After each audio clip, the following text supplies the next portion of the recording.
इस सेशन में सभी बच्चों का स्वागत है। आप सभी बच्चे जल्दी से जुड़ जाइए। और आज का थीम ये है, ठीक है, कि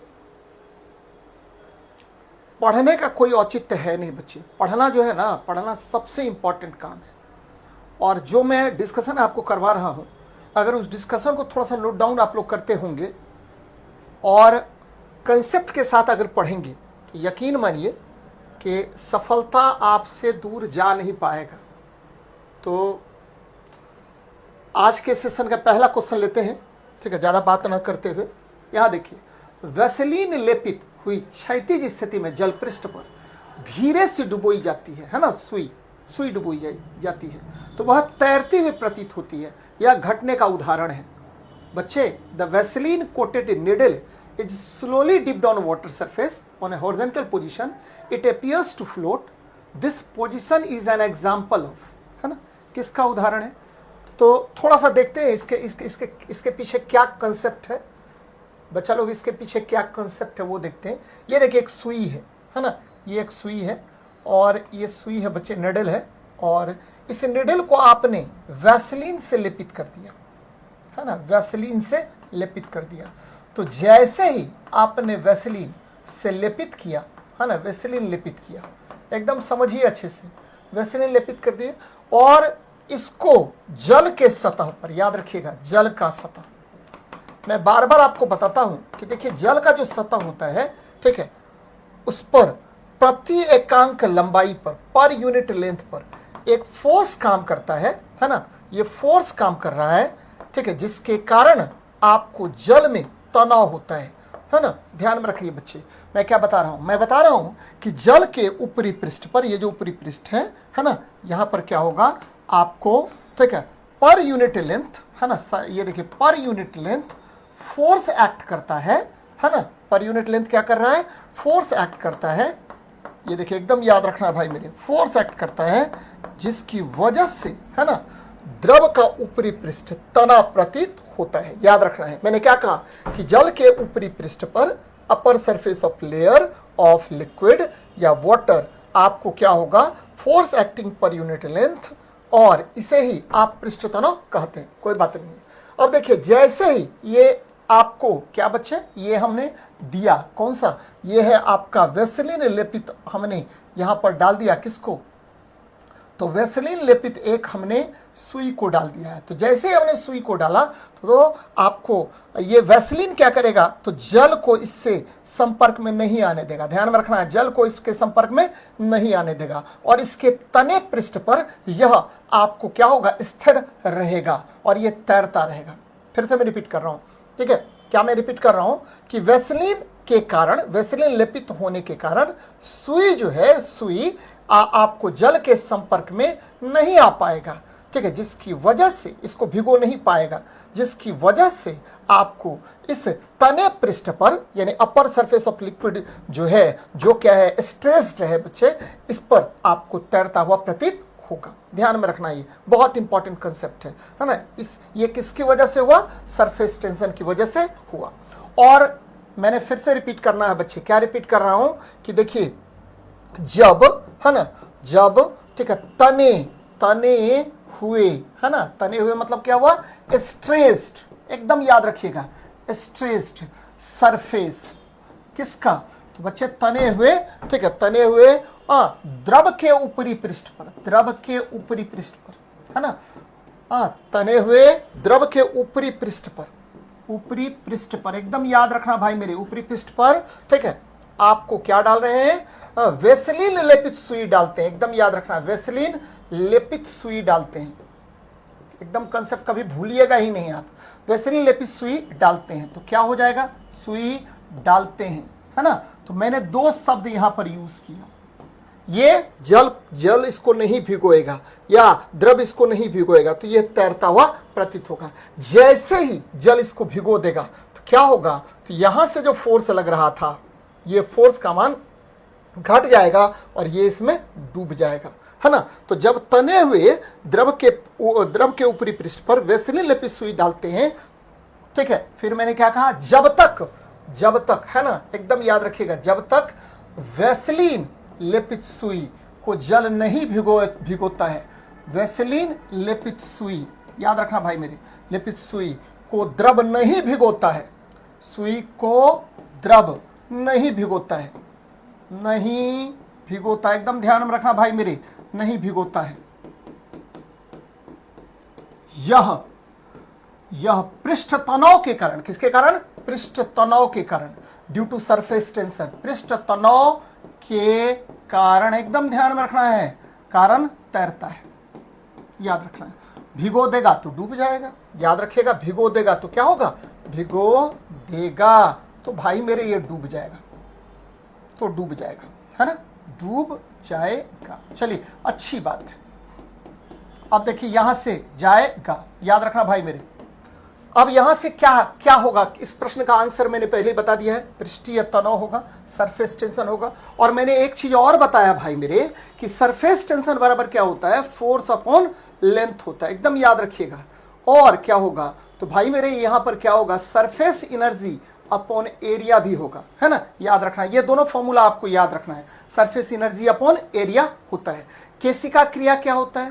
तो आपको कई बार मैंने पढ़ाया है कि देखिए, द्रव से भरे पात्र में आपको एक पतली सी नली डाल देना है, वैन, ठीक है, वैन आपको क्या होगा भाई मेरे? वैन, ठीक है, आपको hair like tube kept in liquid, then liquid, ठीक है, मूव्स अपवर्ड, है ना, या डाउनवर्ड, है नहीं, इसलिए इस ट्यूब में क्या होगा? लिक्विड अपने आप ऊपर चढ़ जाएगा या अपने आप नीचे गिर जाएगा। इसी घटना को आप केशिका क्रिया कहते हैं। आर्किमिडीज सिद्धांत क्या होता है? तो प्लवन का सिद्धांत, याद रखना, प्लवन, ठीक है, लॉ ऑफ फ्लोटेशन, प्लवन का नियम। ये किससे संबंधित है? तो प्लवन का नियम संबंधित है, लॉ ऑफ फ्लोटेशन का नियम संबंधित है आर्किमिडीज के सिद्धांत से। तो भाई मेरे कभी भूलिएगा नहीं इस प्रश्न को, बड़ा अच्छा प्रश्न है, VVI, है ना, याद रखना है कि कैसे भी आपको देगा, कहेगा कि ऐसे भी क्वेश्चन पूछ सकता है कि वैसलीन लेपित सुई क्यों नहीं, है ना, क्यों नहीं डूबता है। तो बच्चे इसको कहीं कहीं देखे हैं, क्या देगा कि वैसलीन को जब तक द्रव नहीं भिगोता है तब तक यह तैरेगा, और जैसे भिगो देगा वो क्या होगा? डूब जाएगा, ड्यू टू, ठीक है, सरफेस टेंशन। एकदम ध्यान में रखना है, बड़ा अच्छा प्रश्न है। चलिए अगले प्रश्न पर बात करते हैं। यहां देखिए, ये बड़ा अच्छा बात है।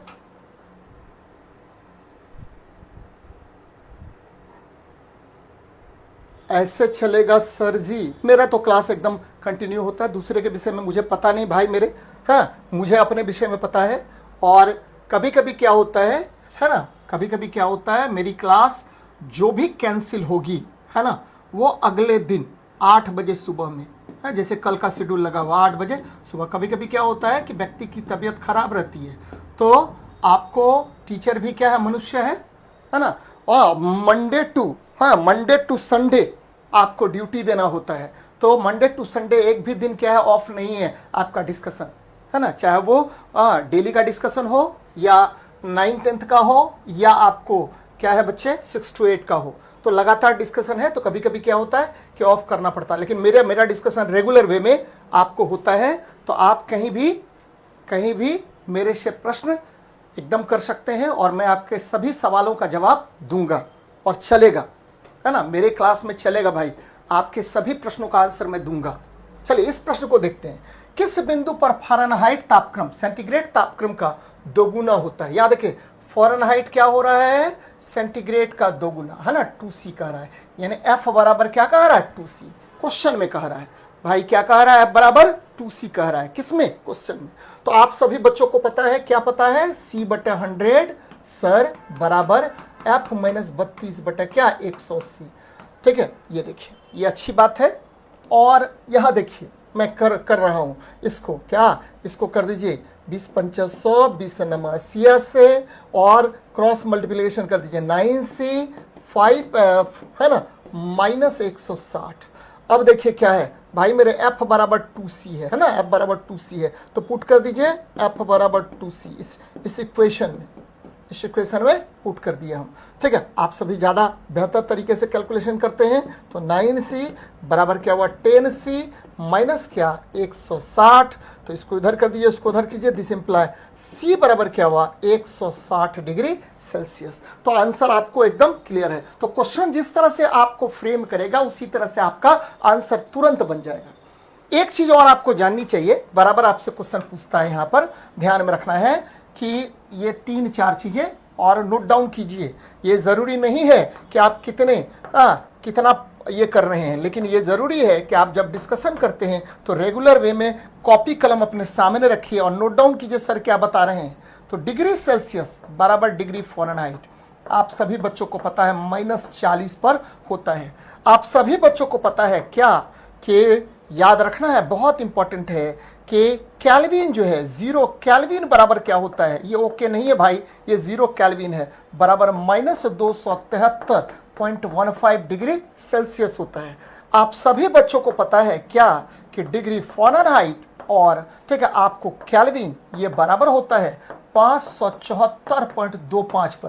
तो ये तीनों नोट डाउन कर लेना है आपको, एग्जाम हॉल में तुरंत इसको क्या कर देना है, बना डालना है सवाल को। तो अच्छी बात है, चलिए अगले प्रश्न पर बात करते हैं। कह रहा उचित रीति से कटे हीरे, है ना, क्या कह रहा भाई मेरे कि प्रॉपरली कट डायमंड, है ना, the basic reason for the extraordinary brilliance, है ना, असाधारण चमक।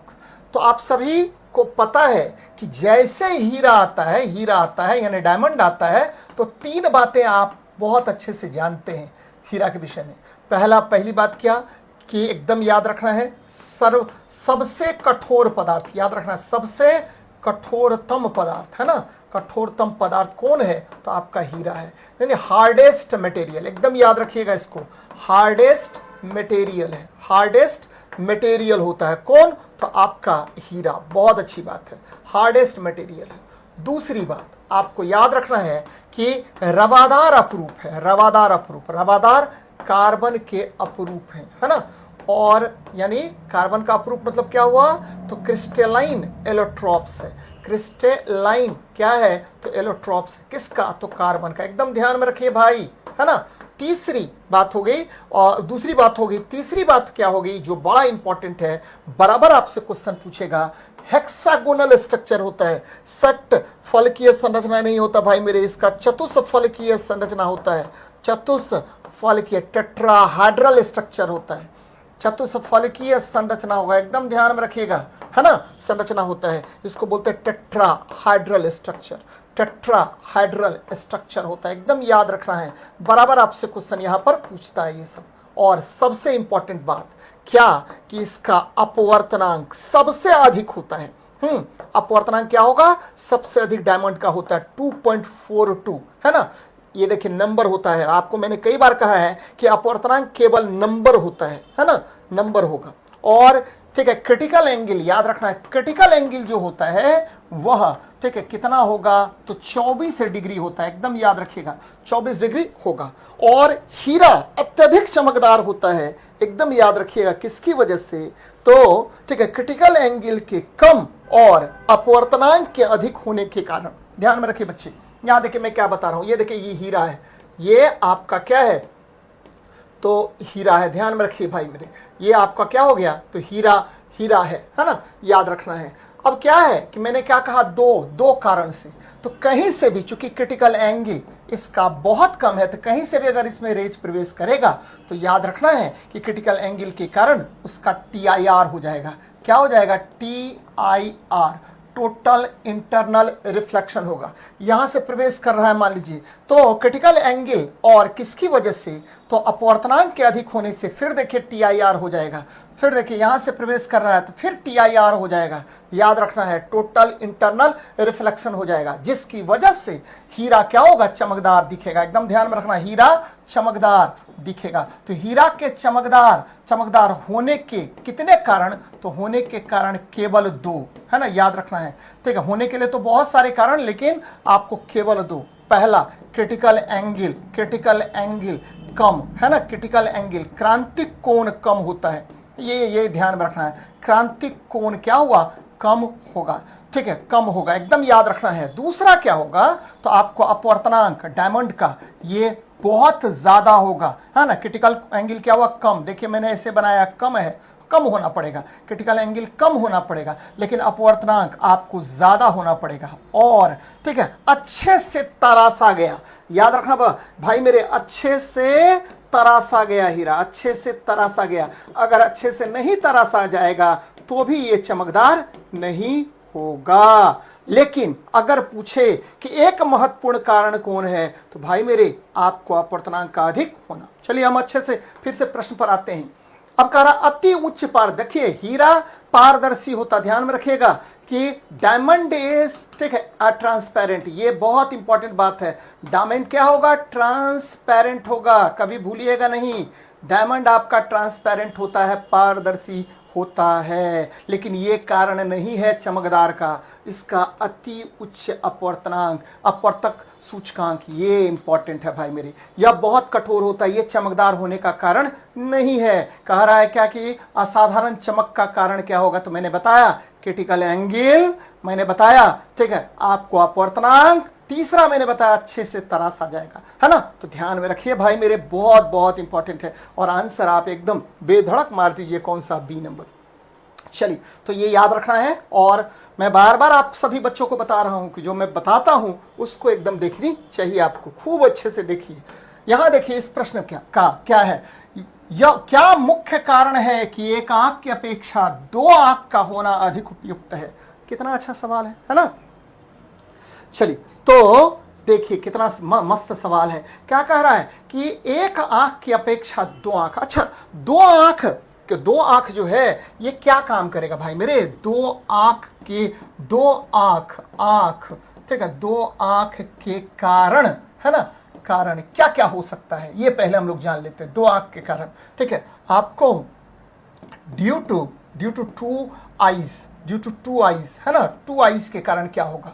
पहली बात ध्यान में रखिए भाई मेरे, पहला काम क्या होगा? तो सबसे इंपॉर्टेंट है स्टीरियोस्कोपिक विजन होगा। याद रखना, स्टीरियोस्कोपिक विजन यानी त्रिविमीय, है ना, याद रखना, त्रिविमीय दृश्य आपको दिखेगा।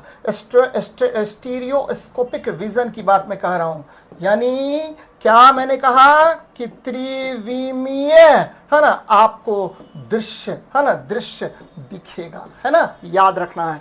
दूसरा याद रखिए बाइनोकुलर विजन होगा, बाइनोकुलर विजन होगा, एकदम ध्यान में रखना भाई मेरे, बाइनोकुलर विजन होगा। आप बोले कि सर ये क्या होता है? तो जैसे ही बाइनोकुलर विजन की बात करते हैं तो याद रखिएगा ये होगा द्विनेत्रीय असमता, है ना, द्विनेत्रीय असमता, है ना, याद रखना है। इससे याद रखिएगा, इससे क्या होगा? आपको गहराई का ज्यादा पता चलेगा, द्विनेत्रीय असमता बोलते हैं इसको। चलिए, अच्छी बात है। अब देखिए तीसरा, फील्ड व्यू ज्यादा होगा। याद रखना है, फील्ड व्यू यानी दृश्य क्षेत्र ज्यादा होगा। द्विनेत्र से दृश्य क्षेत्र आपको क्या होगा भाई मेरे? ये फील्ड व्यू है, फील्ड व्यू ये ज्यादा होगा, है ना, एकदम ध्यान में रखना है। और चौथा नंबर, आपको एंगल, कितना एंगल देख पाएंगे? तो भाई मेरे कहा जाता है कि 240 डिग्री एंगल तक, हाँ, तक देखना संभव होता है, तक देखना संभव होता है, एकदम याद रखना, देखना संभव। तो बहुत महत्वपूर्ण है। और इस प्रश्न को खूब अच्छे से देखिए।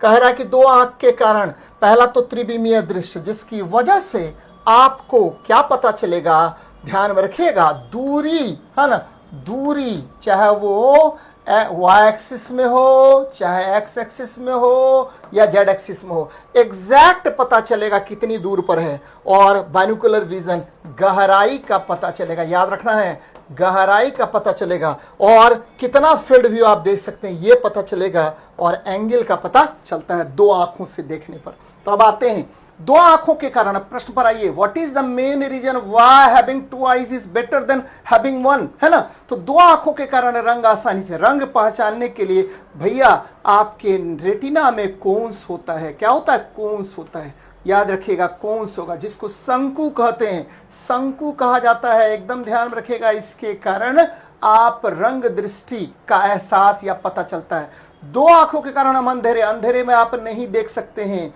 और धीमे प्रकाश में देखने के लिए रॉड्स की संख्या अधिक होनी पड़ेगी, यानी इसको बोलते हैं छड़ या सलाका। क्या बोलते हैं? सलाका कहते हैं। इसकी संख्या अधिक होनी पड़ेगी, इसके कारण से दूरी और गहराई का एहसास होता है। तो बहुत अच्छा सवाल है और एकदम ध्यान में रखनी चाहिए।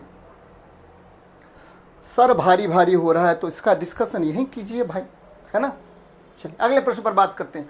प्रकाश सीधी रेखा में चलता है ना। Light appears to be travel in a straight line because, तो दो कारणों से याद रखना है, ठीक है। प्रकाश के, है ना, प्रकाश के सीधी रेखा में गमन के मुख्य रूप से दो कारण हैं। प्रकाश के, याद रखिए बच्चे, प्रकाश के सीधी रेखा में गमन, है ना, सीधी रेखा में गमन, यानी मैंने क्या कहा कि, ठीक है, movement of light in a straight line, movement of light in a straight line, है ना, लाइट इन स्ट्रेट लाइन, किसकी वजह से? तो दो कारण है भाई मेरे, स्ट्रेट लाइन, दो कारण है। पहला कारण क्या, ध्यान में रखिएगा, पहला कारण क्या होता है?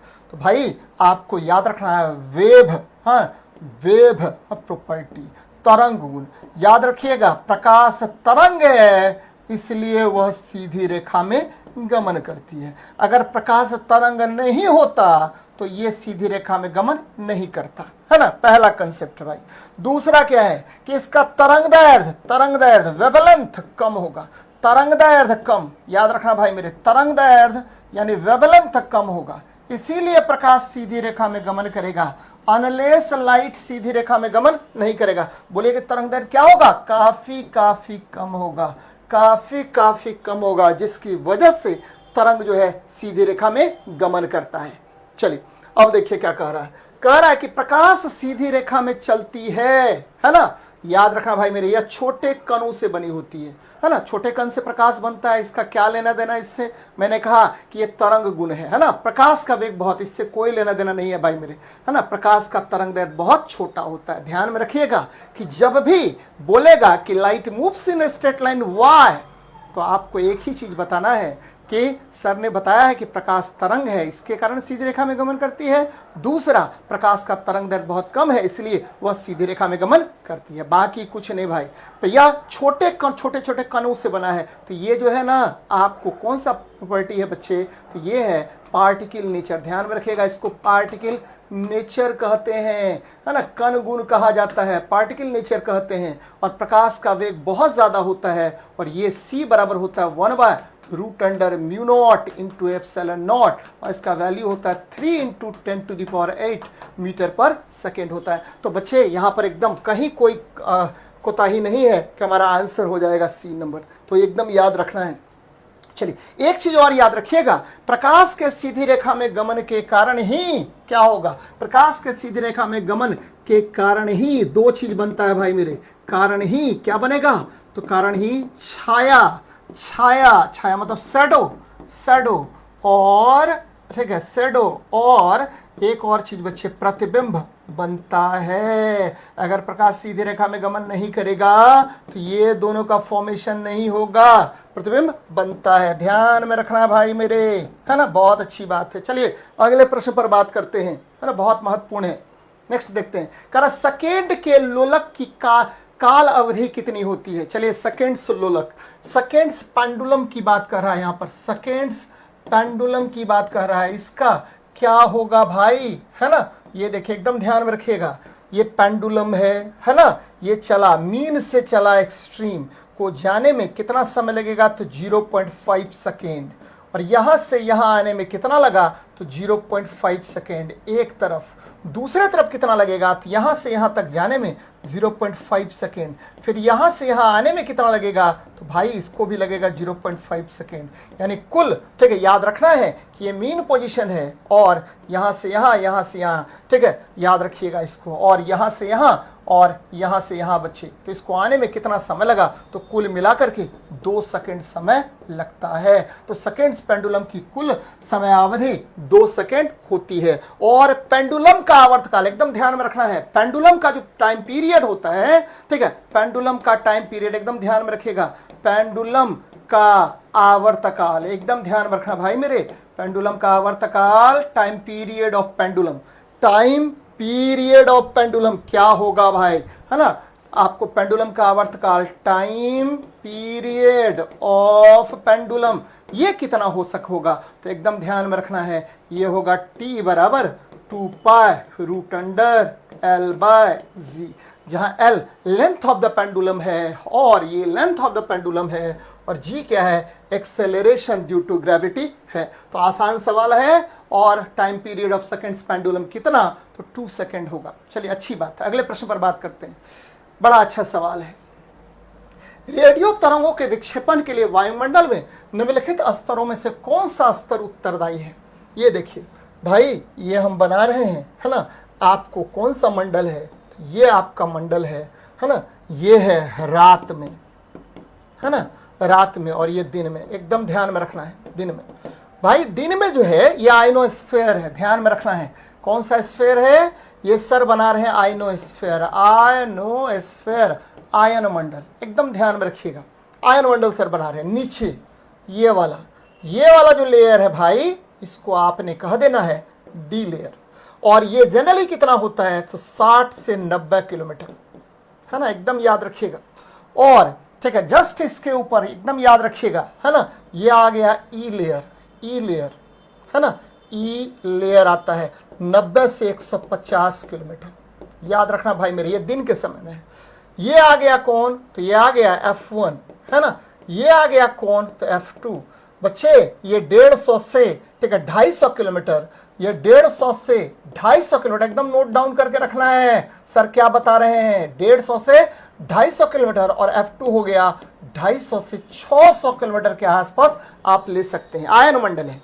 और कौन कितना लेयर हो गया भाई, कितना लेयर हो गया भाई में, यहां हो गया आपको डी लेयर, और ये हो गया क्या, तो ई लेयर, ये हो गया F1, और ये हो गया F2, है ना। ये दिन के समय में भाई कितना लेयर है, 4 लेयर में बटा हुआ होता है। जरा रात के समय की बात करते हैं। डी गायब हो गया, सीधे आ जाइए कौन सा, तो ये आ गए आपको ई लेयर, है ना। ई लेयर होता है, याद रखिएगा। इसके ऊपर जस्ट क्या होता है, तो ये हो गया एफ लेयर, है ना, एफ लेयर। अब चलिए, यही क्या करता है, ये लेयर जो है भाई, एकदम याद रखना है कि ये लेयर क्या करता है, तो ये रेडियो तरंगों को, याद रखना है, रेडियो तरंगों को, है ना, यहां से भी परावर्तित करेगा पृथ्वी के तल पर, है ना। और आपको ये जो लेयर है, आपको यहां से भी परावर्तित करेगा पृथ्वी के तल पर, याद रखना है। और ठीक है, दिन में आपको सब जगह से परावर्तित होता है ना। यहां से भी होगा, और भाई यहां से भी होगा, सब जगह से होगा परावर्तित, याद रखना है। यहां रात के समय में डिस्टरबेंस कम होगा, लेकिन दिन के समय में डिस्टरबेंस बहुत ज्यादा होगा। कौन लेयर से परावर्तित होगा, ये थोड़ा सा कठिन हो जाएगा। अब क्या है कि आयनोस्फीयर किससे बना हुआ है, याद रखना है। आयनोस्फीयर किससे बना हुआ है, तो यह आयन से बने होते हैं, याद रखना भाई मेरे, यह आयन से बने होते हैं। आयन एवं इलेक्ट्रॉन से बने होते हैं, इलेक्ट्रॉन से बने होते हैं। चलिए बहुत अच्छी बात है। किससे बने होंगे, तो ये आयन एवं इलेक्ट्रॉन से बने होते हैं। पहला प्रश्न का आंसर है क्या, कि यह आयन एवं इलेक्ट्रॉन से बने होंगे। बार बार क्वेश्चन पूछेगा कि आयन मंडल किससे बने होते हैं, तो भाई ये आयन एंड इलेक्ट्रॉन से बने होते हैं। अब दूसरा प्रश्न क्या पूछता है कि ये आयन और इलेक्ट्रॉन कैसे बनता है। बहुत इंपॉर्टेंट, ये आयन और इलेक्ट्रॉन कैसे बनता है, तो आपको पता है कि आपके वायुमंडल में नाइट्रोजन है, आपके वायुमंडल में ऑक्सीजन है ना, आपके ऊपरी वायुमंडल में ऑक्सीजन भी है, आपके वायुमंडल में क्या है, तो और भी बहुत सारे गैसेस हैं, लेकिन ज्यादा मात्रा में नाइट्रोजन और ठीक है आपको ऑक्सीजन है। ऊपर वायुमंडल में आपको हाइड्रोजन भी है, लेकिन वो बहुत ऊपर है। चलिए अब क्या हुआ, इन किरणों पर, इन गैसों पर, इन उदासीन, ये उदासीन है भाई मेरे, ये उदासीन है। इन गैसों पर क्या हुआ कि आपको ठीक है 2 तरह के रेज इस पर पड़ रहे हैं, ध्यान में रखिएगा। इस पर 2 तरह के रेज पड़ते हैं, एक यूवी रेज, है ना, बार बार आपसे क्वेश्चन पूछेगा, पराबैंगनी किरण, और दूसरा एक्स रेज, है ना। और ये क्या करेगा, तो ये आयनित कर देगा इस ठीक है उदासीन परमाणु को, आयनित कर देगा भाई मेरे, इसको आयनित कर देगा, है ना। N3+ कर देगा, O ठीक है O2- कर देगा, तो ये करता है, आयन में बदल देता है। कौन, तो पराबैंगनी किरण और एक्स किरण जो है ठीक है आपको आयन मंडल में ठीक है गैसों को, उदासीन गैसों को आयनित कर क्रमशः ठीक है आपको इलेक्ट्रॉन और आयन का निर्माण करता है, जो ठीक है पृथ्वी पर रेडियो तरंगों को परावर्तित कर पहुंचा देता है, जिससे यह जो है, यह आयन मंडल आपको पृथ्वी का एंटीना कहलाता है। याद रखिएगा, पृथ्वी का एंटीना कहलाएगा, पृथ्वी का एंटीना कहलाता है। बहुत अच्छी बात है भाई। अब देखिए यहां से क्या क्या सीखे, है ना, कि आपको आयन मंडल में कितने लेयर्स होते हैं। तो दिन के समय में 4 लेयर, रात के समय में केवल 2 लेयर बचते हैं, जिसकी वजह से शोर कम होता है और संचार सुविधाजनक होता है रात्रि के समय में। ठीक है, दूसरा प्रश्न, ठीक है, आयन मंडल में ठीक है, आयन मंडल किसके बने होते हैं? तो आयन और इलेक्ट्रॉन्स के। यह आयन और इलेक्ट्रॉन्स कैसे बनता है? तो जब उदासीन परमाणु पर ठीक है पराबैंगनी किरण और एक्स किरण पड़ता है तो आपको आयंस बनता है, जिसकी वजह से आपको आयन मंडल बनेगा। तो आंसर आपका एकदम क्लियर है भाई मेरे, क्या होगा? तो आयन मंडल होगा। कहीं से भी कंफ्यूजन नहीं रखना है, बहुत बहुत इंपॉर्टेंट है। चलिए तो ये ध्यान में रखिएगा। आगे बढ़ते हैं। तो बहुत इंपॉर्टेंट क्वेश्चन है, बराबर आपसे क्वेश्चन यहां पर पूछा जाता है भाई बंधु मेरे, है ना। चलिए देखिए, आपको पता है क्षोभ मंडल जो है ना, जितना भी वायुमंडलीय घटना होता है क्षोभ मंडल में ही होता है। नेक्स्ट देखते हैं, एक रूपीय चुंबकीय क्षेत्र के बल की रेखाएं आपस में होती हैं। आपको पता होनी चाहिए कि चुंबकीय बल रेखाएं इसको बोलते हैं मैग्नेटिक लाइंस ऑफ फोर्सेस। क्या बोलेंगे? तो मैग्नेटिक लाइंस ऑफ फोर्सेस कहा जाता है। कौन सा फोर्सेस कहते हैं? तो मैग्नेटिक लाइंस ऑफ फोर्सेस कहते हैं। ये क्या होता है? तो ये होता है, एकदम ध्यान में रखिएगा, मैग्नेटिक लाइंस ऑफ फोर्सेस। ये होता क्या है? तो बच्चे ये होता है, ठीक है, यह काल्पनिक वक्र रेखा है ना। काल्पनिक मतलब इमेजिनरी कर्व्ड लाइन है, इमेजिनरी है ना, क्या है? तो कर्व्ड लाइन है, काल्पनिक वक्र रेखा है, एकदम ध्यान में रखिएगा, वक्र रेखा है, कर्व्ड लाइन है ना, कर्व्ड लाइन है, एकदम याद रखिए बच्चे, है ना। आप सभी बच्चों को पता होगा कि नॉर्थ से स्टार्ट होता है चुंबक के बाहर, और ठीक है आपको ये साउथ की ओर प्रवेश करता है ना। और चुंबक के अंदर इसकी दिशा किधर होती है? तो भाई चुंबक के अंदर इसकी दिशा साउथ से नॉर्थ की ओर होती है। यानी आप कह सकते हैं कि चुंबकीय बल रेखाओं की दिशाएं किधर से किधर? तो भाई मेरे चुंबकीय बल रेखाओं की दिशा चुंबक के बाहर, एकदम याद रखिएगा, चुंबक के बाहर नॉर्थ टू साउथ, चुंबक के अंदर किधर से किधर? चुंबक के अंदर किधर से किधर? तो चुंबक के अंदर आपको पता है अच्छे तरीके से साउथ टू नॉर्थ होता है। और आपको यह भी पता है, क्या पता है, कि जहां मैग्नेटिक लाइंस ऑफ फोर्सेस से निकट होगा, समांतर होगा, वहां चुंबकीय क्षेत्र प्रबल होगा। क्या होगा? प्रबल। और जहां दूर होगा और वहां क्या होगा? चुंबकीय क्षेत्र निर्बल होता है। एकदम ध्यान में रखना है। तो ठीक है, कह रहे एक रूप मतलब यूनिफॉर्म मैग्नेटिक फील्ड कहां होगा? तो समांतर तथा समान दूरी वाले, ठीक है, आपको पैरेलल एंड इक्वल डिस्टेंस वाले जो भी चुंबकीय बल रेखा होंगी वहां पर क्या होगा? तो आपको एक समान चुंबकीय क्षेत्र होगा। ध्यान में रखना है कि चुंबकीय बल रेखाएं कभी एक दूसरे को नहीं काटती हैं। अगर काटेगा तो एक और यहां पर डायरेक्शन हो जाएगा जो असंभव है ना। तो चुंबकीय बल रेखाएं कभी एक दूसरे को नहीं काटती है भाई मेरे, एकदम याद रखना है, बहुत बहुत इंपॉर्टेंट है। चलिए तो ये ध्यान में रखनी चाहिए, महत्वपूर्ण है। नेक्स्ट प्रश्न देखते हैं क्या हमारा है। ये देखिए, ये बड़ा अच्छा प्रश्न है भाई। क्या है हमारा? तो ये देखिए क्या हो रहा है भाई, ये कहा आ गया यहाँ पर ना, इसको ऐसे कर देते हैं। चलिए, विद्युत विभव, अच्छा प्रश्न है। विद्युत विभव क्या होता है? विद्युत विभव या ये देखिए क्या है, इलेक्ट्रिक पोटेंशियल, है ना। तो आप सभी बच्चों को पता होगा कि ये कोई इलेक्ट्रिकल कंडक्टर वायर है, इसका पोजीशन 1 है और इसका पोजीशन 2 है ना। तो एक पोजीशन से दूसरे पोजीशन तक, ठीक है, चार्ज को ले जाने के लिए जितना वर्क डन करना पड़ेगा, उसी वर्क डन को आप क्या कहते हैं? तो इलेक्ट्रिक पोटेंशियल कहते हैं। यानी एक कूलम्ब किसको? आवेश को, चार्ज को, है ना। आवेश मतलब क्या हुआ? चार्ज को कहां से कहां? तो चार्ज को एक बिंदु से दूसरे तक ले जाने में कार्य, यानी work done in moving one coulomb charge from one point two another point on a conductor wire, ले जाने में किया गया कार्य। किया गया कार्य। अच्छी बात है भाई, है ना।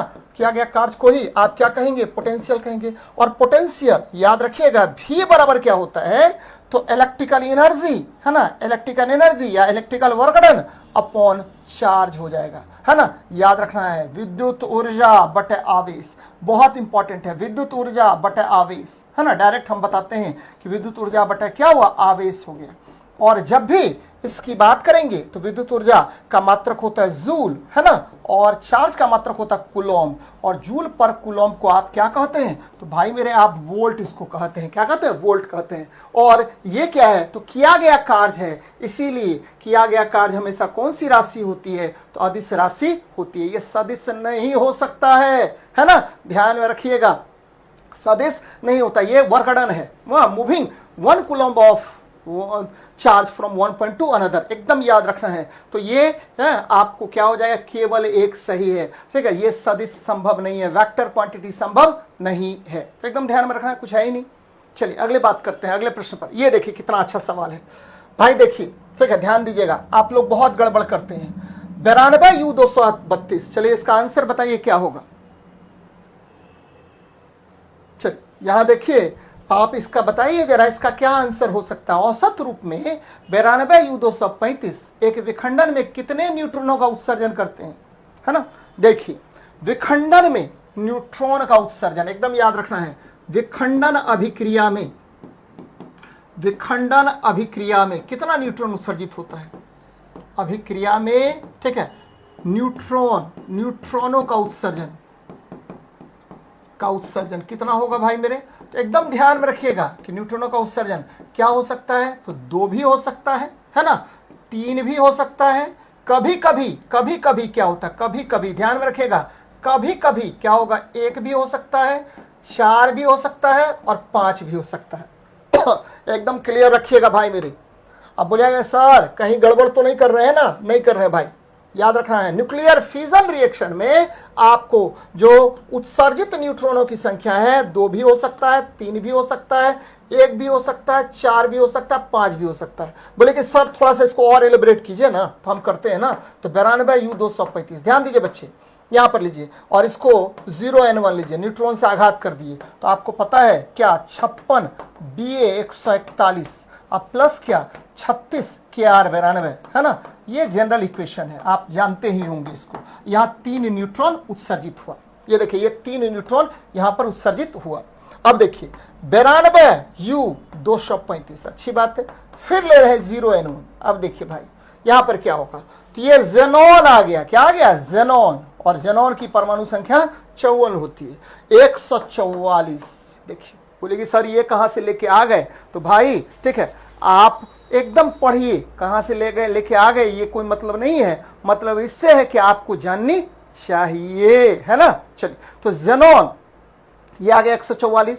फिर क्या आएगा भाई मेरे, तो 38, है ना, 38 आपको स्ट्रोंसियम, याद रखना है ये 38 स्ट्रोंसियम SR, है ना, आपको 90, ये देखिए अच्छी बात है ना। 35 1 36 और क्या होगा यहाँ ले लीजिए 3, यहाँ 2 0N1, ध्यान में रखिए भाई मेरे। ये भी इक्वेशन है क्या आपको न्यूक्लियर फिजन का, एक इक्वेशन ये मैंने लिख दिया। जरा यहां पर देखिए कितना न्यूट्रॉन हुआ, तो ठीक है 144 और 2 यहां पर आ गया 146, ठीक है, मतलब 246 हो गया, कोई प्रॉब्लम नहीं है भाई मेरे। यहां 2 न्यूट्रॉन उत्सर्जित हो रहा है, यहां कितना हो रहा है, 3 न्यूट्रॉन उत्सर्जित हो रहा है। तो आपको औसत न्यूट्रॉन की बात कह रहा है, तो औसत न्यूट्रॉन जोड़िए कितना, तो 3 और 2 5 हुआ, 5 बटा कितना, तो भाई मेरे 2 रिएक्शन हो रहा है, तो कितना हुआ 2.5 न्यूट्रॉन ये उत्सर्जित होगा। यानी एक नाभिकीय विखंडन अभिक्रिया में आपको, ठीक है, आपको सीधे पूछता कि कितने न्यूट्रॉन उत्सर्जित होते हैं तब 3 मार देते, लेकिन जैसे ही पूछेगा क्या कि औसत रूप से कितने, एवरेज कितने, तो याद रखना भाई मेरे, तो दोनों इक्वेशन पर ध्यान में रखिएगा और 2.5 न्यूट्रॉन उत्सर्जित होगा। तो कहीं से भी कंफ्यूजन नहीं रखना है। सुबह में भी क्लास होगी, कल सुबह में होगी क्लास, अभी क्लास हो रही है उसका पता नहीं है, और कल सुबह में नहीं हुई थी तो उसका पता करना है आपको। चलिए एक धातु की छड़ को संपीड़ित करने, अभी जो हो रही है उस पर फोकस होइए। Potential energy when a metal rod is compressed, तो एक धातु की छड़ को संपीड़ित करने में स्थितिज ऊर्जा, याद रखिए पोटेंशियल एनर्जी बराबर होता है हाफ के एक्स स्क्वायर, और संपीड़ित करेंगे तो एक्स का मान बढ़ेगा, जिसकी वजह से पोटेंशियल एनर्जी का मान बढ़ेगा। ध्यान में रखिएगा, संपीड़न पर यानी आपको संपीड़न पर यानी कंप्रेस्ड पर क्या होगा भाई मेरे, ठीक है, ड्यूरिंग कंप्रेशन, याद रखना है ड्यूरिंग कंप्रेशन क्या होता है, तो ठीक है ड्यूरिंग कंप्रेशन काइनेटिक एनर्जी या कहिए पोटेंशियल एनर्जी है ना इंक्रीजेस, एकदम ध्यान में रखना, कुछ है ही नहीं सवाल में, बढ़ती है ना, बहुत महत्वपूर्ण सवाल है। अब ठीक है, संपीड़ित करने पर स्थितिज ऊर्जा, तो स्थितिज ऊर्जा का फॉर्मूला मैंने बता दिया है, हाफ के एक्स स्क्वायर होगा, जहां एक्स क्या है, तो एक्स इज, ठीक है, एक्स इज आपको क्या बच्चे, तो डिस्टेंस ऑफ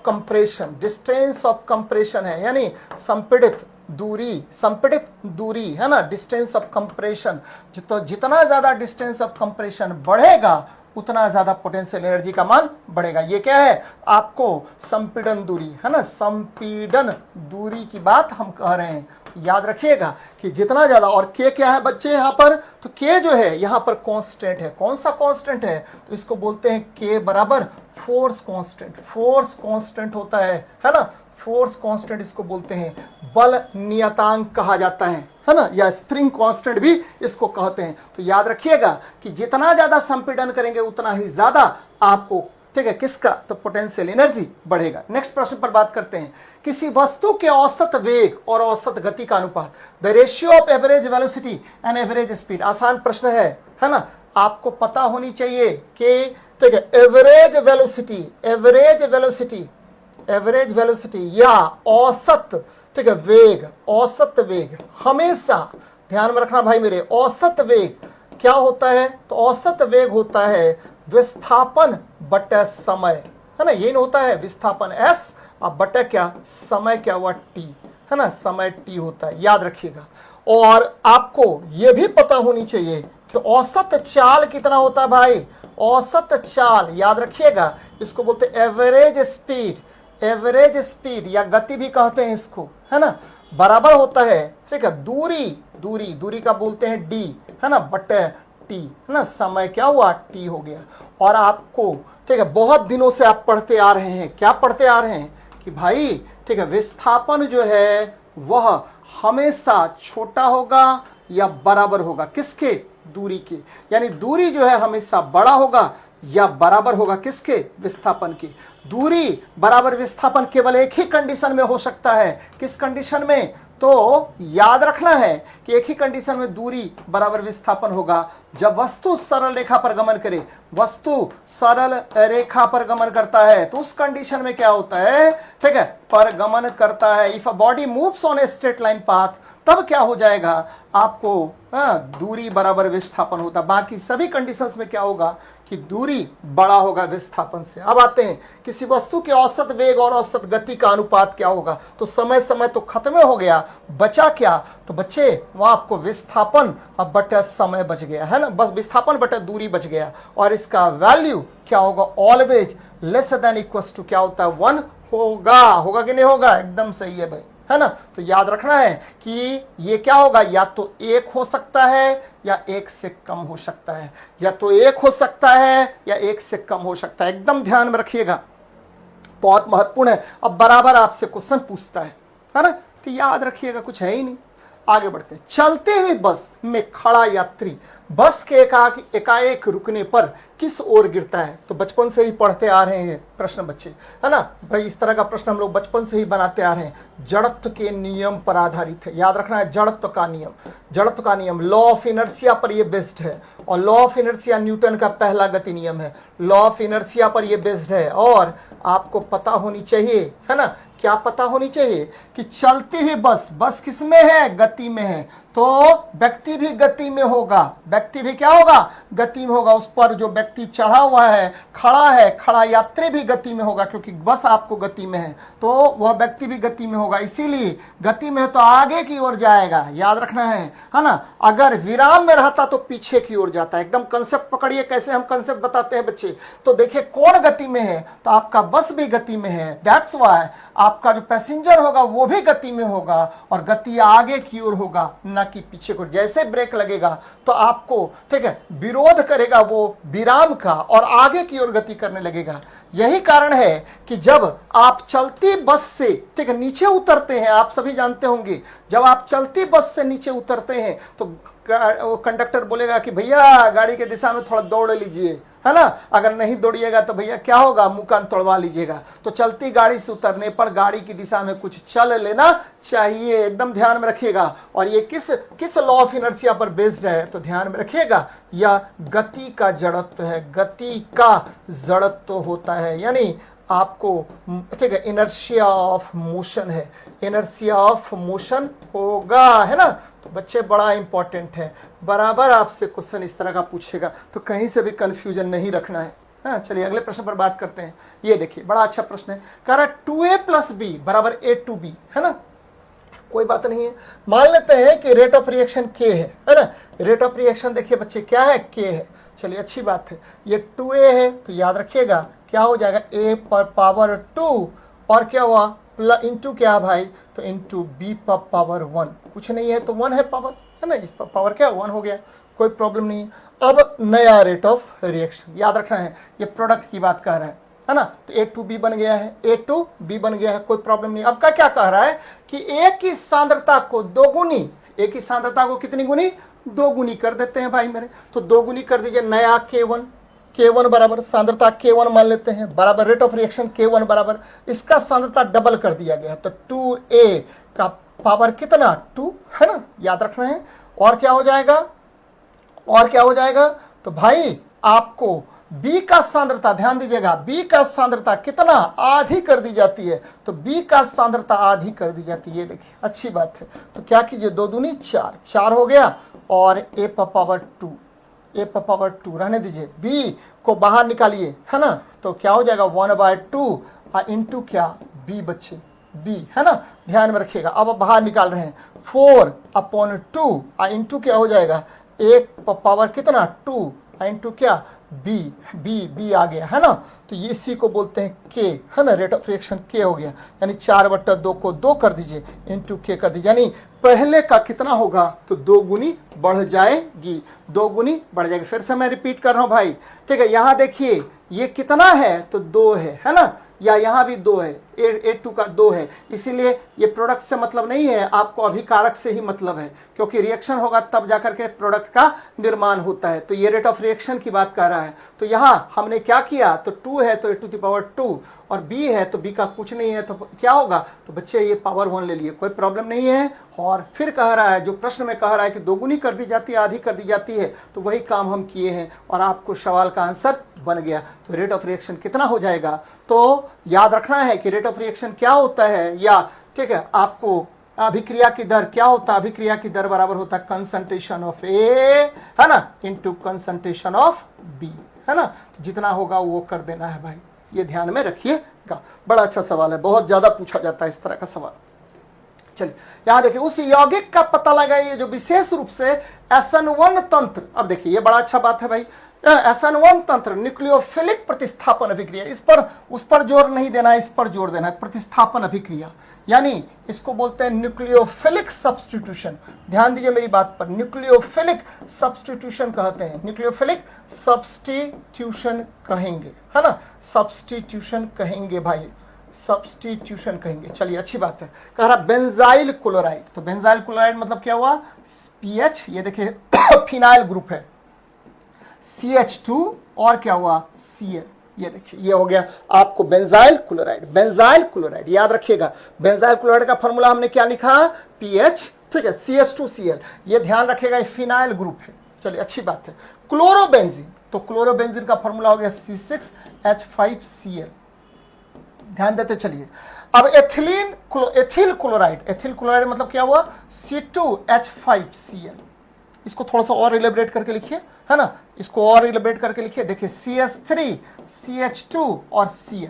अब देखिए अब क्या कह रहे हैं, कर प्रतिस्थापन अभिक्रिया, प्रतिस्थापन अभिक्रिया किसको कहते हैं, तो भाई मेरे प्रतिस्थापन अभिक्रिया कहते हैं कि एक परमाणु सरलता से एक परमाणु सरलता से हाँ विस्थापित किया जाए, सरलता से विस्थापित किया जाए, विस्थापित किया जाए और ठीक है किया जाए और ठीक है याद रखना है कि किया जाए उस यौगिक से, तो सरलता से विस्थापित किया जाए। जरा अब बात कीजिए भाई मेरे, यहां से देखिए जरा इसको देखिए, पीएच CH2Cl, जरा इससे देखिए, इससे हम एक क्लोरीन का परमाणु बाहर निकाल देते हैं, पीएच माइनस किया CH2, ये क्या होगा प्लस और ये बाहर निकल गया Cl माइनस।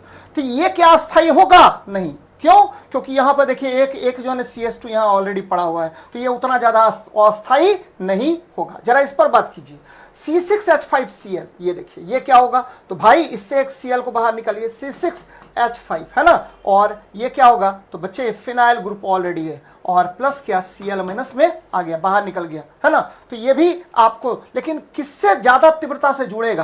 तो ये वाले से, बेंजाइल क्लोराइड वाले से, चूंकि इसमें एक जो है ना बेंजीन रिंग के साथ आपको CH2 जुड़ा हुआ है, यानी यहां पर क्या कि इथिलीन जुड़ा हुआ है, जिसकी वजह से ये क्या होगा? तो ज्यादा आपको प्रतिस्थापन अभिक्रिया देगा। ठीक है, एथिल क्लोराइड सबसे बाद में देगा। तो ध्यान में रखिएगा कि बेंजाइल क्लोराइड जो वो सबसे ज्यादा आपको न्यूक्लियोफिलिक ठीक है सब्स्टिट्यूशन देगा। ध्यान में रखना बच्चे, बड़ा अच्छी बात मैंने बताई है। क्या बताई मैंने कहा कि जिसमें जितना ज्यादा रिंग होगा, ध्यान में रखिएगा, जिसमें जितना ज्यादा रिंग होगा, रिंग के साथ परमाणु जुड़ा होगा, वो उतना ही ठीक है आपको क्या देगा? तो प्रतिस्थापन अभिक्रिया से गुजरेगा, यानी सब्स्टिट्यूशन रिएक्शन से गुजरेगा। ध्यान में रखना है, मैंने क्या कहा कि जिसमें, याद रखिएगा, इसको नोट डाउन कर लेना भाई मेरे, जिसमें जितना अधिक है ना, जितना अधिक क्या, जितना अधिक ठीक है आपको रिंग ऑफ कार्बन्स होगा, है ना, वह उतना ही अधिक क्या देगा? उतना ही अधिक न्यूक्लियोफिलिक रिएक्शन देगा, उतना ही अधिक क्या देगा? तो अधिक आपको न्यूक्लियोफिलिक सब्स्टिट्यूशन देगा, एकदम ध्यान में रखिएगा बच्चे, सब्स्टिट्यूशन देगा। और एकदम नोट डाउन करके रख लेना, पिछले बार पूछा हुआ था एक प्रश्न है ना, ये एकदम नोट डाउन करके रख लेना है, अगले एग्जाम में हो सकता है पूछे, रिपीट करे क्वेश्चन। चलिए अगले प्रश्न पर बात करते हैं। कह रहा एक गैस केवल दाब पर द्रवित की जा सकती है यदि इसका तापमान, बड़ा अच्छा प्रश्न है, याद रखना है कि क्रांतिक ताप से ऊपर, याद रखें बच्चे, क्रांतिक ताप से ऊपर, क्रांतिक ताप इसको बोलते हैं क्रिटिकल टेम्परेचर, क्रांतिक ताप से ऊपर है ना, ऊपर यानी एबव क्रिटिकल टेम्परेचर,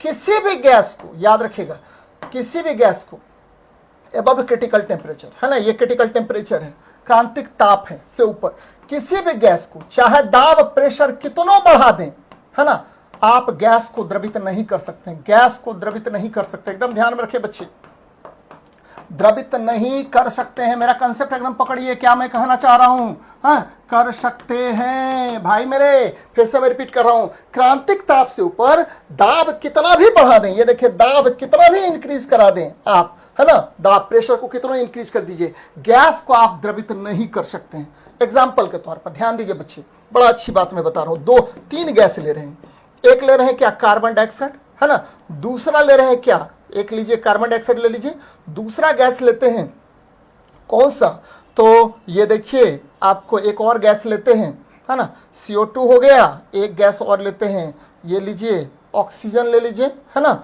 और एक गैस लेते हैं, ये लीजिए जलवाष्प लीजिए, जलवाष्प भी गैस है ना, तो जलवाष्प भी गैस है, वाटर वेपर है। ध्यान में रखिए, ये जो कार्बन डाइऑक्साइड है 31 डिग्री सेल्सियस, याद रखिएगा, 31 डिग्री सेल्सियस से ऊपर किसी भी अवस्था में कितना प्रेशर इंक्रीज कर दें, इसको द्रवित आप नहीं कर सकते हैं, है ना, यानी आपको CO2 का क्रिटिकल टेम्परेचर कितना है, तो 31 डिग्री सेल्सियस होगा। ऑक्सीजन लीजिए -100 ठीक है 18 डिग्री सेल्सियस से, यानी -118 डिग्री सेल्सियस से ऊपर कितना आप टेम्परेचर बढ़ा लीजिए, कितना आप प्रेशर बढ़ा लीजिए, आप ऑक्सीजन को द्रवित नहीं कर सकते हैं। जलवाष्प पाइए 374 है ना डिग्री सेल्सियस, ध्यान में रखिएगा, ठीक है, जलवाष्प को 374 डिग्री सेल्सियस ऊपर कितना आप गर्म करते रहें, इसको द्रव में आप नहीं बदल सकते हैं, चाहे कितनों प्रेशर में आप इसको लेके आए, ठीक है, उससे कोई मतलब नहीं है, उससे नीचे ही आप द्रवित कर सकते हैं। तो ध्यान में रखिएगा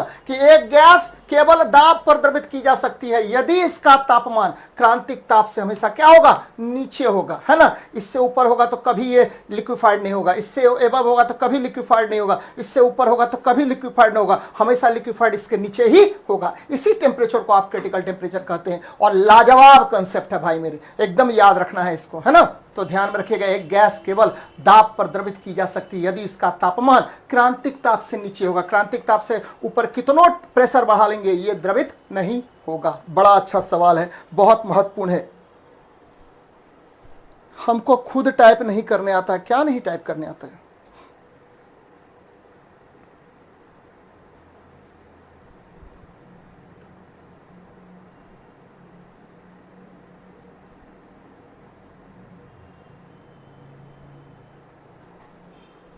क्या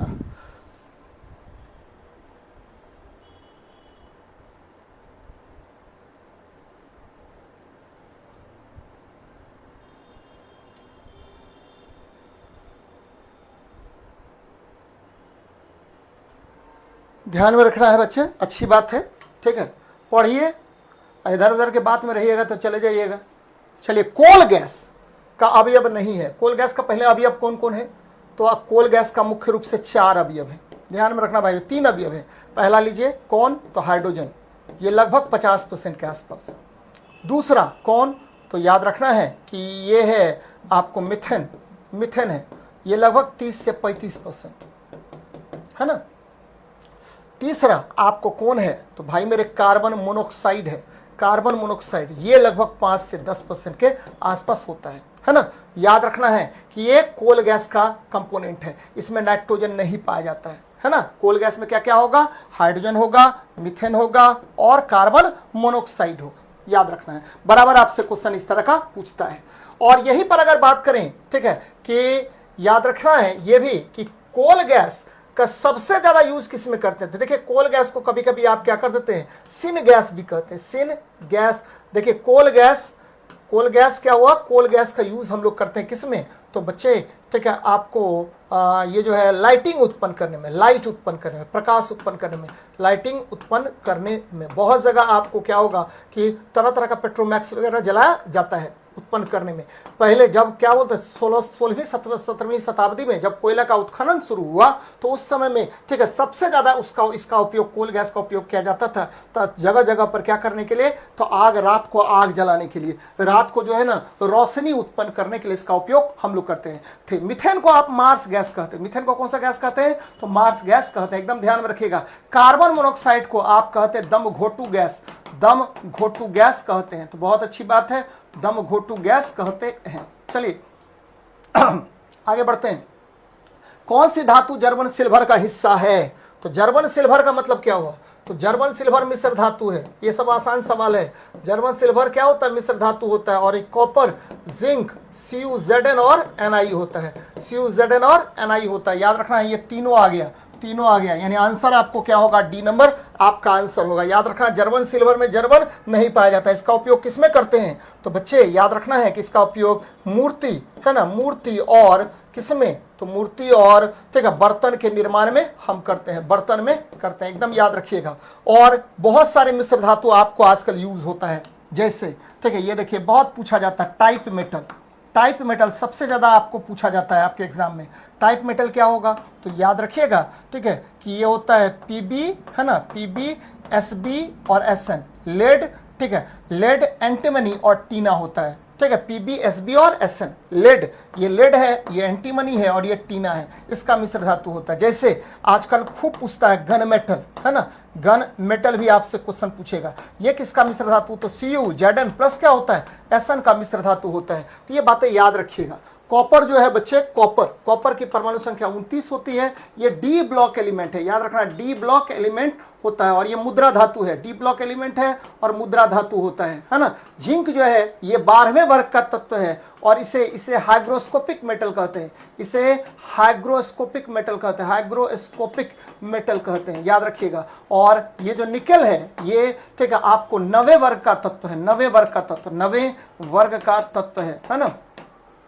ठीक है, 9वें नहीं 10वें वर्ग का तत्व है, याद रखिएगा 10वें वर्ग का तत्व है कौन, तो निकेल बच्चे, फेरस, कोबाल्ट और निकेल, है ना। फेरस हो गया 8वें वर्ग का और कॉपर हो गया किसमें, तो कॉपर, तो फेरस हो गया आपको 8वें वर्ग का, कोबाल्ट हो गया 9वें वर्ग का और निकेल होगा फेरस, कोबाल्ट और निकेल। ये तीनों जो है फेरस, कोबाल्ट और निकेल, ये तीनों क्या है, तो लौह चुंबकीय धातु है। बराबर आपसे क्वेश्चन पूछेगा कौन सा धातु है, तो लौह चुंबकीय धातु ये कहलाते हैं। तो बड़ा इंपॉर्टेंट है, फेरोमैग्नेटिक मटेरियल कहलाएगा। नेक्स्ट देखते हैं, निम्नलिखित में से किस तत्व को एक्का बोरोन कहा जाता है। देखिए मेंडलीफ ने आपको तीन, ठीक है, तीन आपको तत्व का स्थान उसने, मेंडलीफ ने अपने आवर्त सारणी में छोड़ दिया था और इसको एक्का नाम से रख दिया था।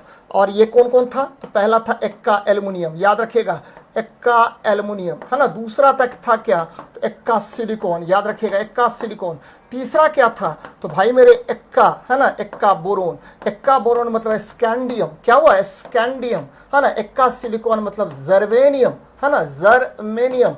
और ठीक है, एक्का एल्युमिनियम मतलब क्या हुआ, तो भाई याद रखिएगा गैलियम होता है, गैलियम। गैलियम की परमाणु संख्या 31, जर्मेनियम का 32 और स्कैंडियम का 21 होता है। तो याद रखना है स्कैंडियम होगा, स्कैंडियम होगा, है ना। ये किसने अरेंजमेंट किया था एक्का बोरोन, तो याद रखना मेंडलीफ ने, मेंडलीफ जिसे आवर्त सारणी का जनक कहा जाता है, जिनकी आवर्त सारणी परमाणु भार पर आधारित है, तो मेंडलीफ, ठीक है, मेंडलीफ ने अपने आवर्त सारणी में एक्का नाम से तत्वों को रखा था, जो बाद में पता चला कि एक्का एल्युमिनियम मतलब गैलियम है, एक्का सिलिकॉन मतलब जर्मेनियम है और एक्का बोरोन मतलब क्या हुआ, स्कैंडियम है। तो ये ध्यान में रखिएगा। तो मेंडलीफ ने अपने आवर्त सारणी में, है ना, आवर्त सारणी में, ठीक है, स्थान से रिक्त छोड़ दिया था और एक्का नाम से रखा था, रिक्त छोड़ दिया था और क्या किया था, एक्का नाम से रखा था, छोड़ दिया और किस नाम से रखा, तो एक्का नाम से रखा था,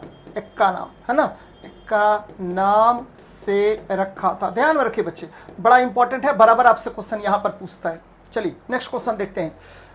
दो कार्बन परमाणुओं के बीच दोहरे बंध वाले असंतृप्त हाइड्रोकार्बन, आपको पता है कि ठीक है, हाइड्रोकार्बन मुख्य रूप से कितने प्रकार के, तो हाइड्रोकार्बन मुख्य रूप से 3 प्रकार के नहीं 2 प्रकार के होते हैं। कितने प्रकार के, 2 प्रकार के हाइड्रोकार्बन, याद रखना भाई मेरे, हाइड्रोकार्बन कितने प्रकार के, तो 2 प्रकार के। पहला इसको बोलते हैं संतृप्त, क्या बोलेंगे, संतृप्त या सैचुरेटेड, और इसी को बोलते हैं एल्केन, सैचुरेटेड को बोलते हैं एल्केन, क्या बोलेंगे, एल्केन कहते हैं, एल्केन, है ना, एल्केन। एल्केन में कार्बन कार्बन के बीच सिंगल बॉन्ड पाया जाता है, single bond C, single bond C, और इसका फॉर्मूला होता है CnH2n+2, है ना। दूसरा होता है क्या, असंतृप्त होगा। और असंतृप्त हाइड्रोकार्बन का याद रखना है ये 2 प्रकार का, C डबल बॉन्ड C, कम से कम एक डबल बॉन्ड तो होना ही होना चाहिए, और इसका फॉर्मूला हो गया CnH2n, और इसको बोलते हैं क्या, एल्कीन, क्या बोलते हैं, एल्कीन कहते हैं, है ना। ये दो असंतृप्त का दूसरा हो गया C ट्रिपल बॉन्ड C, और इसका फॉर्मूला हो गया CnH2n-2, और इसको बोलते हैं एल्काइन, क्या बोलेंगे, एल्काइन कहा जाता है। तो एकदम ध्यान में रखिएगा क्या होगा, तो CnH2n, और इसको क्या बोलते हैं, CnH2n-1, कुछ नहीं, CnH2n+2 को एल्केन कहते हैं, एल्केन कहते हैं। तो एकदम ध्यान में रखना है, कुछ है नहीं सवाल में। चलिए, तो बहुत इंपॉर्टेंट है, बराबर आपसे क्वेश्चन इस तरह का पूछेगा। नेक्स्ट देखते हैं क्या कह रहा है, कह रहा माचिस की डिब्बी में रगड़ने वाली सतह पर मौजूद मुख्य रासायनिक घटक क्या है। तो अच्छा प्रश्न है ये। देखिए माचिस जो है ना, इसका तीली, माचिस का तीली, ये तीली है भाई मेरे, है ना, ये लकड़ी का बना होता है ना, पतला सा लकड़ी होता है, मुलायम लकड़ी होता है, मुलायम लकड़ी होगा, मुलायम लकड़ी कुछ भी हो सकता है, मुलायम लकड़ी ले लेते हैं। और ये देखिए यही तीली है। ये क्या है, तो आपको इसमें 3-4 चीज होता है। पहला पोटेशियम क्लोरेट, याद रखिए भाई मेरे, एकदम नोट डाउन कर लीजिएगा, पोटेशियम क्लोरेट, है ना, क्लोरेट होता है, पोटेशियम क्लोरेट, याद रखिएगा, है ना। दूसरा जो घटक होता है रेड फॉस्फोरस, लाल फॉस्फोरस, रेड फॉस्फोरस होता है ना, लाल फॉस्फोरस होता है। तीसरा तीसरा जो घटक होता है उसको हम बोलते हैं क्या, तो कुछ मात्रा में इसमें हम डालते हैं क्या, तो याद रखना है शीशा, कांच डालते हैं, कांच डालते हैं, सिलिका ऑक्साइड है ना, कांच सिलिका ऑक्साइड कुछ मात्रा में डालते हैं, और याद रखना है कुछ गोंद डालते हैं, गोंद, जिससे उसको बाइंड करके रखे, है ना, इन सब चीज़ों को बाइंड करके रखे। तो याद रखना है कि आपके, ठीक है, इसमें क्या होगा, तो मौजूद मुख्य रासायनिक घटक, यहां देखिए क्वेश्चन में क्या कह रहा है, कह रहा मुख्य रासायनिक घटक कौन होता है, मुख्य रासायनिक घटक कौन होता है ना, मुख्य रासायनिक घटक। अगर इसमें से लाल फास्फोरस केवल नहीं हो तो आपको जलेगा ही नहीं हो, है ना, तो ध्यान में रखिएगा कि मुख्य जो घटक होगा वो कौन होगा, तो फास्फोरस होगा, ये एकदम याद रखना है। अगर यही क्वेश्चन रहता माचिस की डिब्बी में रगड़ने वाली सतह पर मौजूद, ठीक है, मौजूद रासायनिक घटक कौन कौन है, तब आ जाता सब बच्चे, तो पोटेशियम क्लोराइड भी होता, फास्फोरस भी होता, तब आप मारते क्या, तो डी नंबर मार देते आंसर। लेकिन मौजूद, ठीक है, मुख्य घटक के विषय में चर्चा कर रहा है, तो मुख्य घटक लाल फास्फोरस ही होगा, ध्यान में रखिएगा। अगले प्रश्न पर बात करते हैं, कह रहा किसके लिए आवेश द्रव्यमान अनुपात का मान 0 होगा, ध्यान दीजिएगा, बड़ा अच्छा प्रश्न है और कंफ्यूजन भी क्रिएट करता है। अल्फा किरण और न्यूट्रॉन, तो अल्फा किरण पर कितना आवेश, तो +2e आवेश होता है ना, और न्यूट्रॉन पर कितना, तो 0 होता है, तो ये अनंत हो गया, ध्यान दीजिएगा जरा। बीटा किरण पर कितना आवेश, तो बीटा पर आवेश होता है माइनस, ठीक है, 1e, है ना, 1e इलेक्ट्रॉन आवेश होता है, और गामा का क्या हुआ, तो 0 हो गया, तो ये भी इन्फिनिटी हो गया, है ना। गामा किरण और न्यूट्रॉन, याद रखिए बच्चे, गामा का 0 होता है और न्यूट्रॉन का भी 0 होगा, तो 0/0 बराबर क्या हुआ, 0 ही होगा। तो E/m का रेशियो, E/m का रेशियो पूछ रहा है, तो ये हम तो निकाल दिए डायरेक्ट, क्या आपको इसका रेशियो निकाल दिए, किसका, तो अल्फा किरण और न्यूट्रॉन का, है ना, अल्फा किरण और न्यूट्रॉन का रेशियो, या आवेश आवेश का अनुपात हम निकाल दिए, है ना, ध्यान देना है भाई मेरे, आवेश आवेश का अनुपात हम निकाल दिए। क्या कह रहा है, E/m, E मतलब चार्ज और m मतलब द्रव्यमान, तो अल्फा का द्रव्यमान, अल्फा का चार्ज कितना होता है, तो +2e, सही लिखे थे। न्यूट्रॉन का द्रव्यमान कितना होता भाई मेरे, तो आपको होता 1.673 × 10⁻⁻27 होता है ना। तो ये देखिए, ये प्लस आवेश हो गया, यानी ये बहुत ज्यादा होगा, इससे कोई मतलब नहीं है, फाइनाइट होगा, संख्या कुछ ना कुछ होगा इसका। बीटा और गामा, तो गामा क्या होता है, याद रखिएगा कि बीटा जो है ये -1e हो गया, है ना। अब बटा क्या हुआ, तो गामा का द्रव्यमान 0 होता है ना, तो ये इन्फिनिटी हो जाएगा, कोई प्रॉब्लम नहीं। गामा किरण और न्यूट्रॉन का, तो गामा का याद रखना है कि गामा का चार्ज 0 होता है, और बटे न्यूट्रॉन का द्रव्यमान होगा 1.673 × 10⁻⁻27। किसी चीज का पावर किसी चीज के नीचे में डिवाइड करें, 0 को डिवाइड करें इतना से, तो क्या होगा, 0 ही आएगा, तो यही आंसर होगा, है ना। तो ध्यान में रखिएगा किसका रेशियो पूछ रहा है, ये बड़ा इंपॉर्टेंट है। अगले प्रश्न पर बात करते हैं, करा ऑक्सीजन के बाद सबसे अधिक उपलब्ध कौन सा मूल तत्व है, ये देखिए, सबसे अधिक उपलब्ध मूल तत्व के विषय में चर्चा कर रहा है। तो आपको पता है कि पृथ्वी के भूपरपटी में तत्व, बड़ा अच्छा बात है बच्चे, भूपरपटी में तत्व कौन कौन सा तत्व होगा, है ना। आपको एलिमेंट इन अर्थ क्रस्ट कौन कौन होता है, तो जरा देखिए, मेरी बात समझिए अच्छे से भाई मेरे, समझना है। देखिए क्या कह रहा है, सबसे अधिक मात्रा में तत्व आपके पृथ्वी में क्या है, तो ऑक्सीजन है, कितना परसेंट, तो बच्चे याद रखना है कि 46.6%, है ना। दूसरे नंबर पर आपको सिलिकॉन है 27.7%, है ना, याद रखना है। तीसरे नंबर पर कौन है, OCl, है ना, अल है, एल्युमिनियम, ये लगभग 8.1% के आसपास है, ठीक है। उसके बाद क्या है, तो OCl, फेरस है, ये लगभग 5% के आसपास है, OCl, हाँ। उसके बाद फेक का नकमग, है ना, नकमग, नहीं, ये देखिए, हाँ, नकमग आ जाएगा। तो भाई मेरे एकदम ध्यान में रखना है कि सबसे अधिक मात्रा में ऑक्सीजन, उसके बाद सिलिकॉन है, तो ऑक्सीजन के बाद सबसे उपलब्ध तत्व कौन होगा, तो सिलिकॉन आपका होगा, एकदम ध्यान में रखना है। बड़ा अच्छा प्रश्न है यहाँ पर। यह भी पूछता है कि आपको सबसे अधिक धातु कौन है, सर्वाधिक मात्रा में धातु कौन, तो सर्वाधिक मात्रा में धातु आपका आ गया एल्युमिनियम, सर्वाधिक मात्रा में धातु की बात अगर करेगा तो एल्युमिनियम आ गया। और दूसरे नंबर पर धातु, दूसरे स्थान पर धातु की बात करेगा, दूसरे स्थान पर धातु पर चर्चा करेगा तो आपको आ जाएगा लोहा, तो ये ध्यान में रखिएगा। चलिए नेक्स्ट देखते हैं, कह रहा है कि कास्ट स्प्रिंट क्या होता है, वुड स्प्रिट क्या होता है।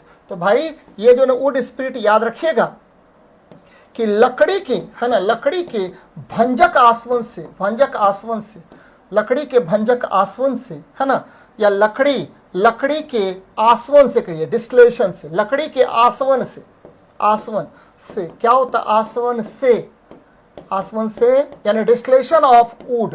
क्या बोल रहे हैं भाई मेरे, इसका इंग्लिश में होगा डिस्टिलेशन ऑफ वुड।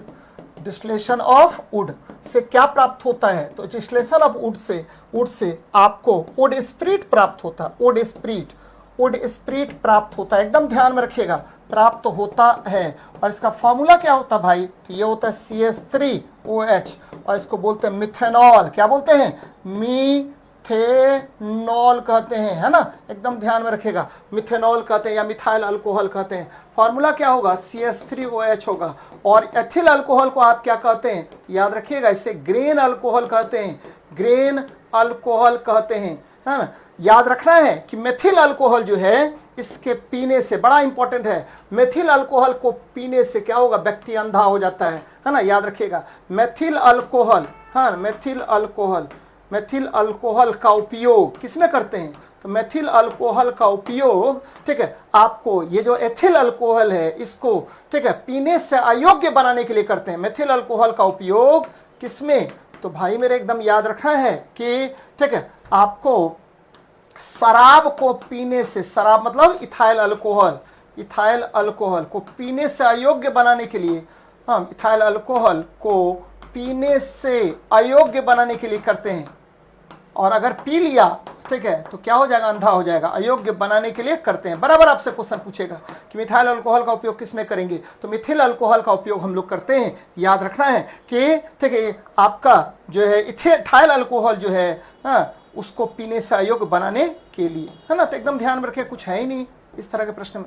चलिए नेक्स्ट देखते हैं, कह विद्युत रूप से परमाणु क्या होता है, तो अच्छा प्रश्न है भाई, है ना। एटम जो है आपको पता है एटम में क्या होता है, तो न्यूट्रॉन्स, है ना, न्यूट्रॉन्स और प्रोटॉन्स और क्या होता है, इलेक्ट्रॉन्स होता है। ये तीन चीज होते हैं।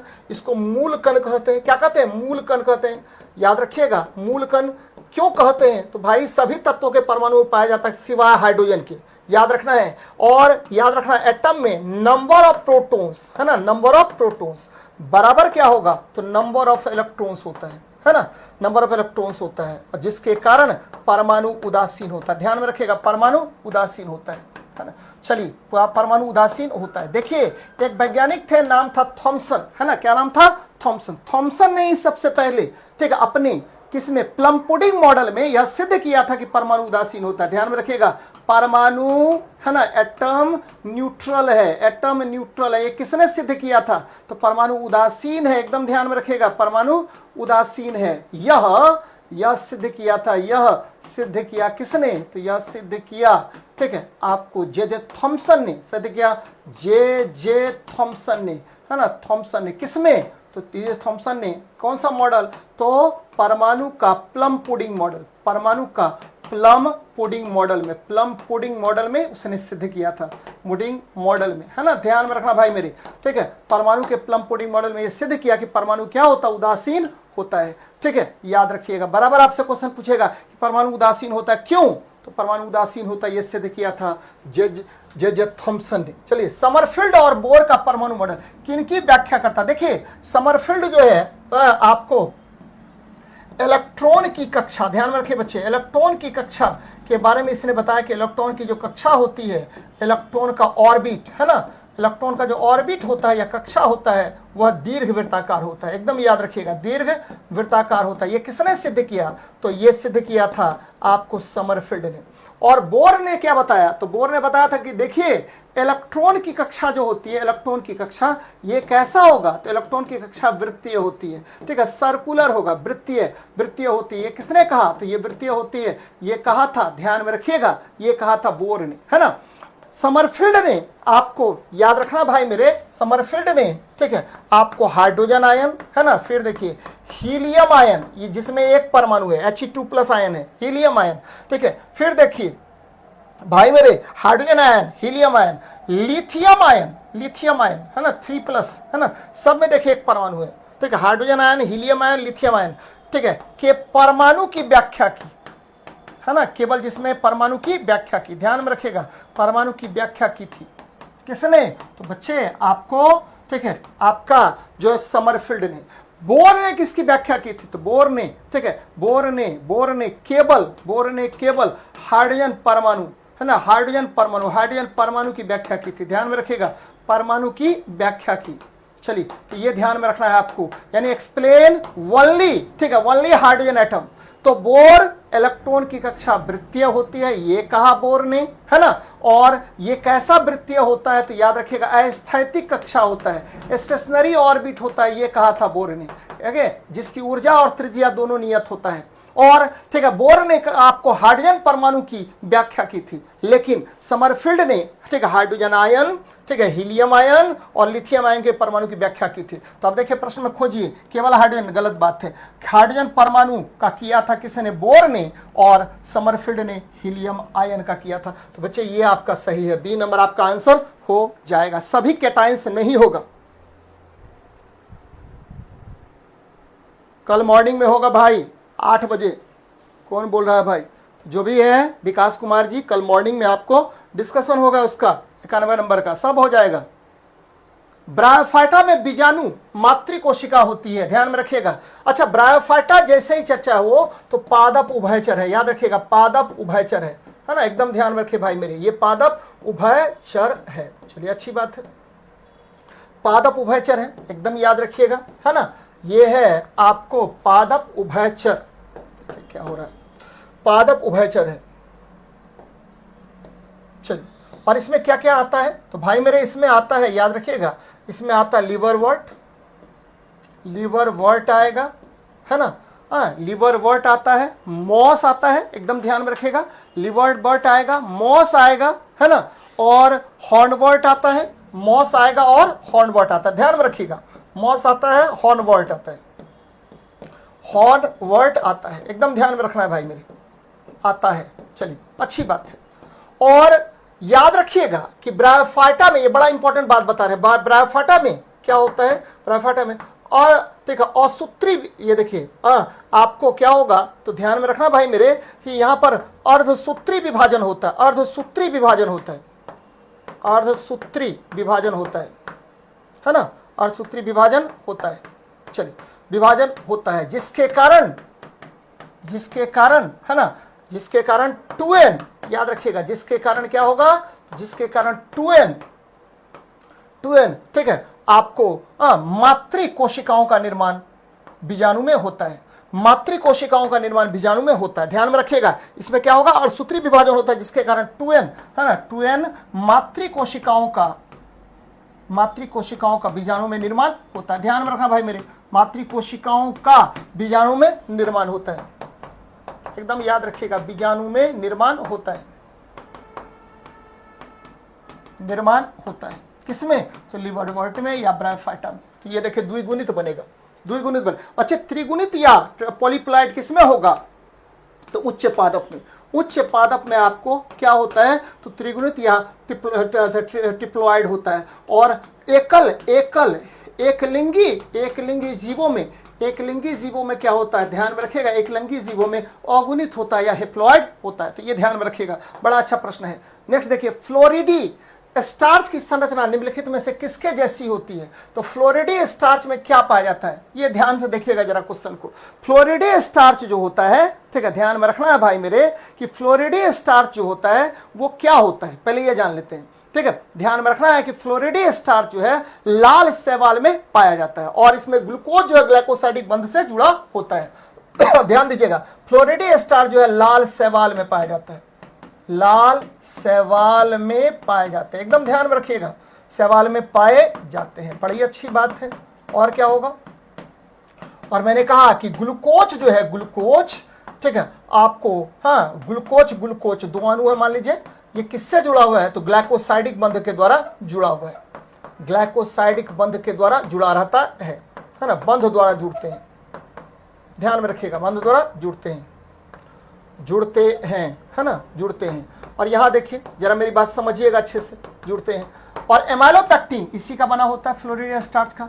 बच्चे, ग्लाइकोजेन में भी आपको पता है कि ग्लाइकोजेन में भी ग्लूकोज, ठीक है, तो होता ही होता है, ग्लूकोज जो है इसमें क्या होगा, ग्लूकोज का, ठीक है, ये बहुलक है ग्लाइकोजेन, और ध्यान में रखिएगा बहुलक है, और यह, ठीक है, आपको पादप बोलते हैं जंतु स्टार्च है, याद रखना जंतु में, ठीक है, जंतु में, ठीक है, आपको संग्रहित स्टार्च है।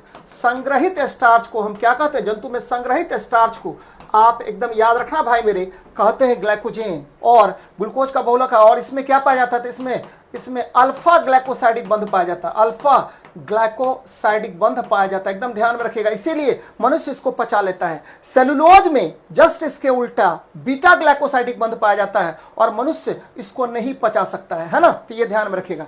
मेनिटॉल है ना, ये देखिए बड़ा अच्छा है, मेनिटॉल और एल्गीन। मेनिटॉल जो है ना, मेनिटॉल याद रखना है, बराबर आपसे क्वेश्चन पूछेगा कि मेनिटॉल किसका बना होता है, तो शुगर और अल्कोहल इसमें रहता है ना, शुगर और अल्कोहल होता है। और एल्गीन ये भूरे शैवाल में पाया जाता है। ये देखिए ग्लूकोज और प्लस क्या अल्कोहल के मिश्रण को आप कहते हैं मेनिटॉल, ग्लूकोज प्लस अल्कोहल है ना, ग्लूकोज का प्लस अल्कोहल का मिश्रण कहलाएगा मेनिटॉल।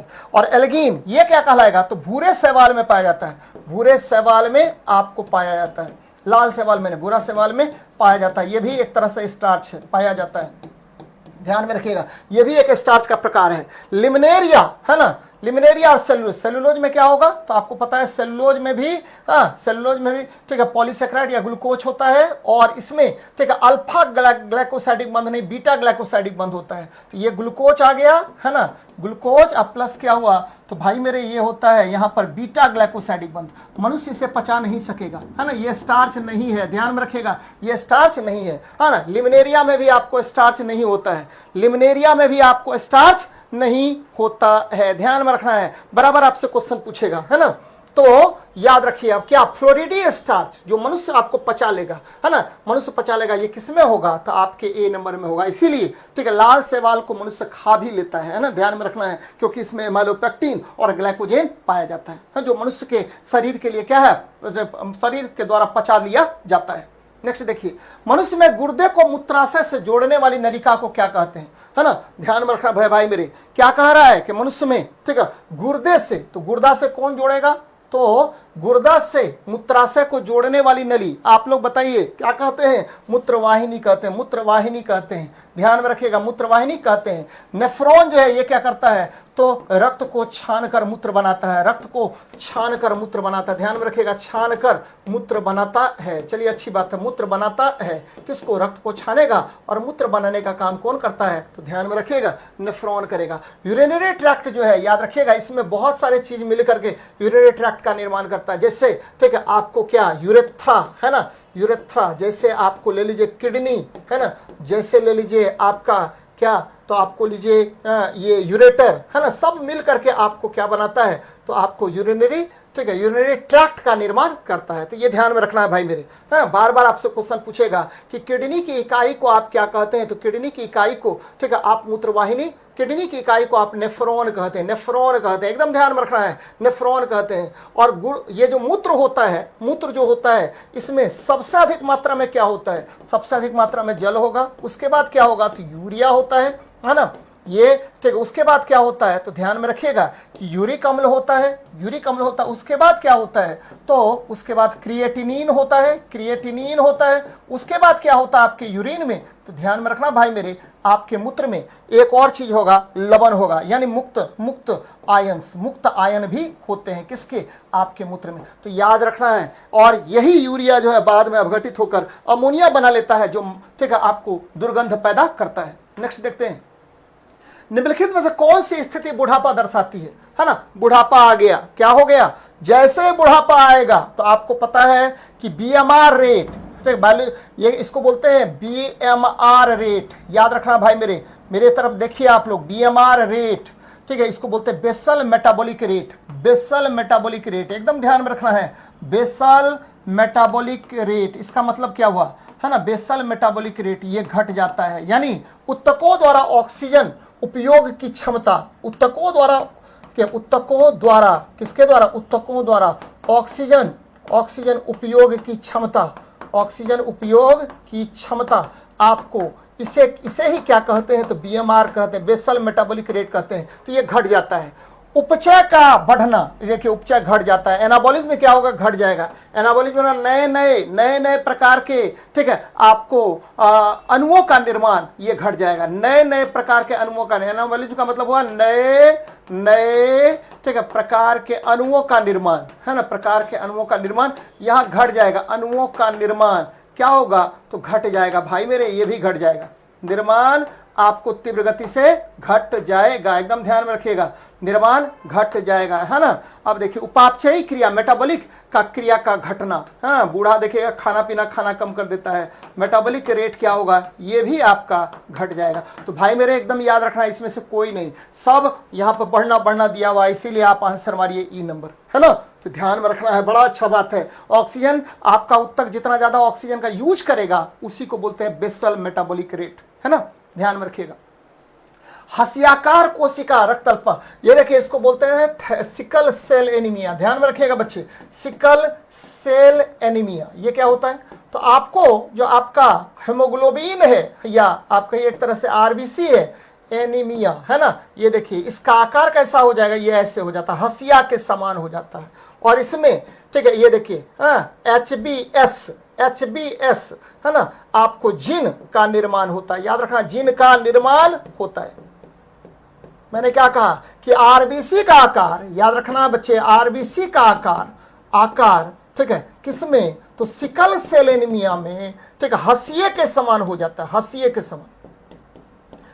के समान, ठीक है। और किस जिन का निर्माण होता है, हसिये के समान हो जाता है ना, किस जिन का निर्माण होता है, तो HBS जिन का निर्माण होता है। मलेरिया में एकदम ध्यान में रखना है, मलेरिया में क्या होगा, मलेरिया में, ठीक है, मलेरिया में, ठीक है, आरबीसी है, आरबीसी में ध्यान में रखना बच्चे, आरबीसी में HBS जिन, ठीक है, HBS जिन, ठीक है, ये क्या करेगा, HBS जिन, ठीक है, आपको उपस्थित हो जाता है। किसी व्यक्ति को अगर क्या हुआ, मलेरिया हुआ है, तो उसके जिन में हमेशा के लिए क्या आ गया, तो उसके आरबीसी में हमेशा के लिए HBS जिन उपस्थित हो जाता है ना। तो अब जब, ठीक है, आपको क्या होगा, तो अब जब, ठीक है, किसी व्यक्ति को मलेरिया होगा, ध्यान में रखेगा, किसी व्यक्ति को अगर मलेरिया होगा और उसको पहले से सिकल सेल एनीमिया है, तो क्या उसके प्रति संवेदनशील होगा, नहीं होगा। तो मलेरिया ऐसे व्यक्ति को जब होता है, जब वो क्या होगा, उसको क्या है, सिकल सेल एनीमिया है, तो उसमें पहले से HBS जीन अवेलेबल है, शरीर पर वो बहुत ज्यादा इफेक्ट नहीं डालेगा, तो मलेरिया के लिए कम संवेदनशील हो जाएगा। ध्यान में रखिएगा, सिकल सेल एनीमिया वाला व्यक्ति मलेरिया के लिए कम संवेदनशील होगा, क्योंकि उसमें पहले से ही HBS जीन पाया जाता है। जबकि टाइफाइड आपको पता है जीवाणु जनित रोग है। कौन सा जनित रोग है, जीवाणु। और आपको यह भी पता होनी चाहिए जीवाणु जनित रोग है, और ये कौन सा जीवाणु होता है, तो जीवाणु जनित रोग, और आपको पता है साल्मोनेला टाइफी छोटी आंत को प्रभावित करता है। साल्मोनेला टाइफी की वजह से आपको कौन सा रोग होता है, तो आपको हो जाएगा, याद रखना बच्चे, टाइफाइड रोग हो जाता है। चलिए अच्छी बात है, अगले प्रश्न पर बात करते हैं। बुकलंग द्वारा गैसीय आदान प्रदान होता है किसमें, तो मकड़ी में बुकलंग होता है, बिच्छू में बुकलंग होता है। और याद रखना ये बुकलंग कैसा होता है, ये देखिए खुली किताब, खुला, ये बीच में क्या है, किताब है। अब देखिए आप लोग ऐसे किताब पढ़ते हैं ना, तो ये देखिए इस तरह का संरचना होता है, ये भी पेज ये भी पेज, है ना। तो बुकलंग हो गया, बुकलंग, है ना। तो ये लंग कैसा होगा, तो आपको ये लंग जो है खुली किताब जैसा होगा, बुकलंग, है ना, खुली किताब जैसा लंग, है ना, खुली किताब जैसा फेफड़ा होगा, खुली किताब जैसा फेफड़ा। किसमें किसमें होता है, खुली किताब जैसा फेफड़ा, ध्यान में रखना बच्चे। तो फेफड़ा होता है आपको दो जगह पर, मकड़ी में भी और बिच्छू में भी होता है। तो आंसर क्या हो जाएगा, तो ए और बी दोनों सही है, तो आंसर डी नंबर होगा। ध्यान में रखना है कि मनुष्य में ठीक है, आप जो है गैसीय आदान प्रदान मनुष्य में, ठीक है, आपको किसके द्वारा, तो बच्चे फेफड़े द्वारा हम लोग क्या करते हैं, तो सांस लेते हैं। मनुष्य में फेफड़ा क्या होता है, गैसीय आदान प्रदान का जरिया होता है। और गैसीय आदान प्रदान किसके द्वारा, तो गैसीय आदान प्रदान हम करते हैं, याद रखिएगा, कुपिका द्वारा।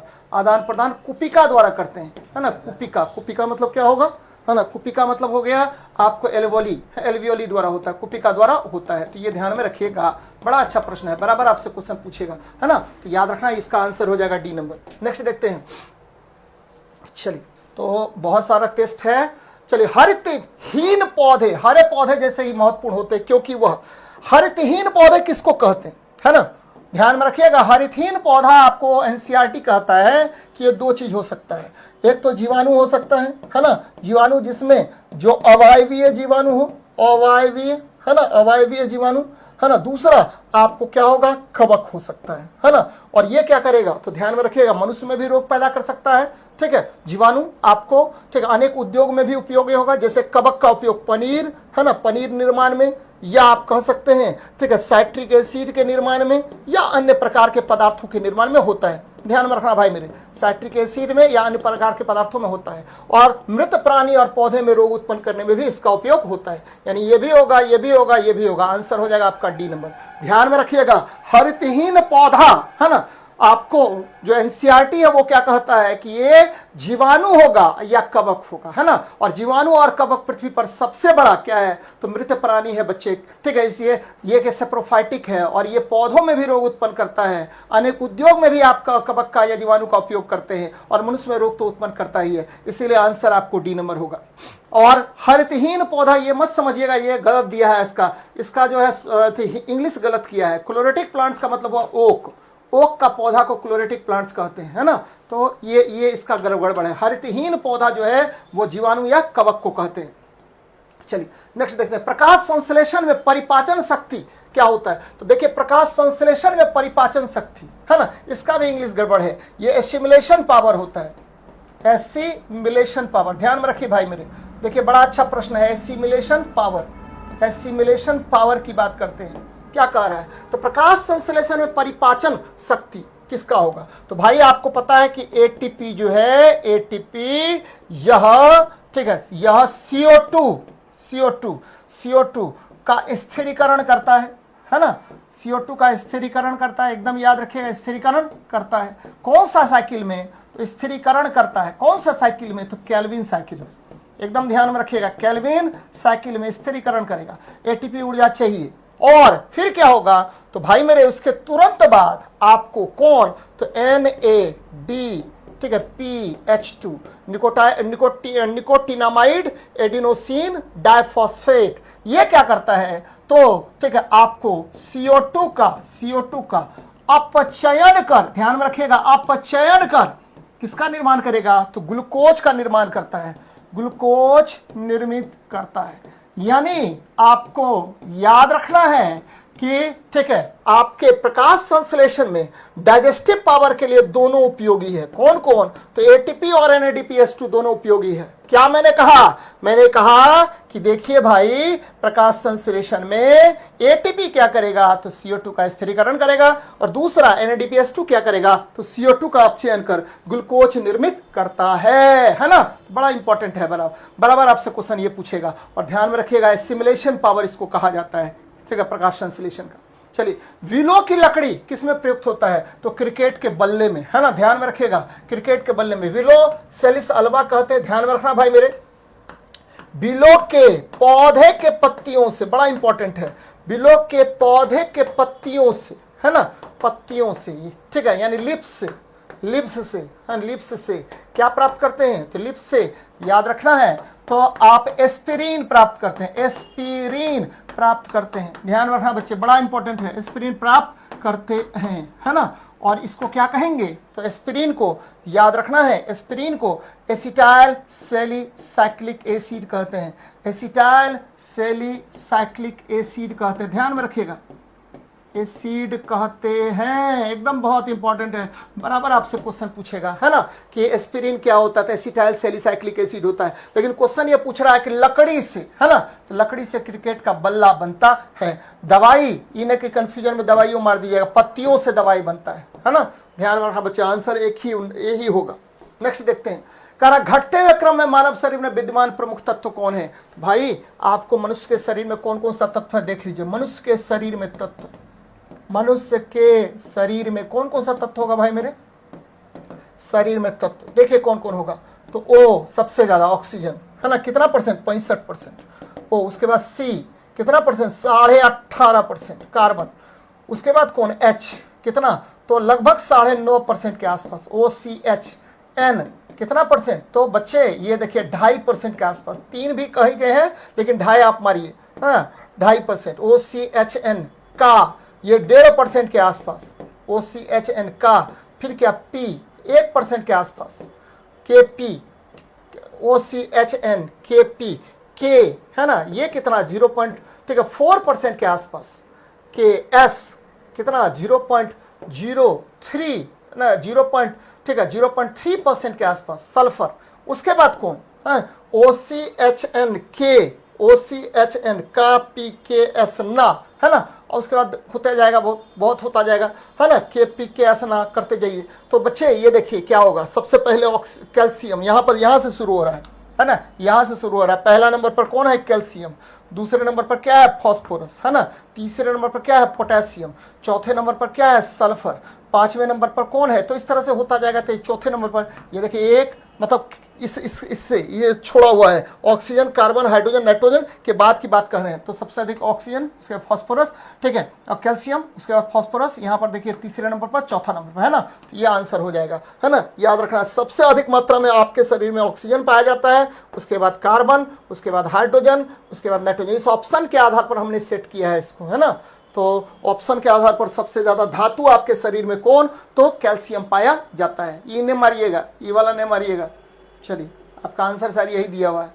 कौन सी कोशिकीय श्वसन में ग्लूकोज के एक अणु का ऑक्सीकरण से 38 एटीपी अणु प्राप्त कैसे होता है, ये देखिए, ठीक है बच्चे, कोशिकीय श्वसन में। और ध्यान में रखिएगा भाई मेरे, लिख लीजिएगा इसको जो हम लिख रहे हैं अभी। कोशिकीय श्वसन में क्या मैं कह रहा हूं, जो मैं बात बता रहा हूं उसको एकदम ध्यान में रखना है। कोशिकीय श्वसन में क्या होता है, सेलुलर रेस्पिरेशन की बात मैं कह रहा हूं। सेलुलर रेस्पिरेशन शायद नहीं जानते होंगे, जरा देखिए हम क्या लिख रहे हैं, जानने के लिए तो सब जानता है, ठीक है। पहला नंबर क्या होता है कि ग्लाइकोलाइसिस, ग्लाइकोलाइसिस जो साइटोप्लाज्म में होता है, ग्लाइकोलाइसिस। इसमें क्या होगा, 2 एटीपी बनता है। ऐसे बनने के लिए 4 एटीपी बनता है, लेकिन 2 एटीपी का उपयोग हो जाता है और 2 एटीपी ही ऊर्जा मात्र प्राप्त होता है। दूसरा ये देखिए, ये क्या है, ये क्रेब्स साइकिल है। क्रेब्स साइकिल याद रखना है, क्रेब्स साइकिल के उपरांत आपको, ठीक है, केवल 2 एटीपी प्राप्त होता है। ध्यान में रखना है, कितना एटीपी, 2 एटीपी प्राप्त होगा। कहीं कहीं लिखा रहेगा कि 34 एटीपी, ऐसा मत कीजिएगा भाई मेरे। क्रेब्स साइकिल के उपरांत कितना एटीपी, तो केवल और केवल 2 एटीपी। और यहां देखिए इसी का एक और भाग होता है ना, तीसरा भाग, जिसको क्या बोलते हैं, तो भाई मेरे इसको बोलते हैं ऑक्सीडेटिव फॉस्फोराइलेशन, है ना। ऑक्सीडेटिव फॉस्फोराइलेशन कहते हैं, ऑक्सीडेटिव फॉस्फोराइलेशन कहते हैं। या आप जानते होंगे इलेक्ट्रॉन ट्रांसपोर्ट, ETS, है ना, ETS चेन कहते हैं। इसके दौरान 34 एटीपी प्राप्त होता है। तो कुल कितना एटीपी, तो 2 4 34 38 एटीपी प्राप्त होता है। तो ध्यान में रखिएगा कि एक ग्लूकोज के पूर्ण ठीक ऑक्सीकरण से आपको 34 2 36 2 38 एटीपी प्राप्त होता है। तो 2 एटीपी अणु ग्लाइकोलाइसिस से, है ना, और 36 क्रेब्स चक्र, क्रेब्स चक्र के अगले भाग से, याद रखना है ये दोनों क्रेब्स चक्र का ही भाग है।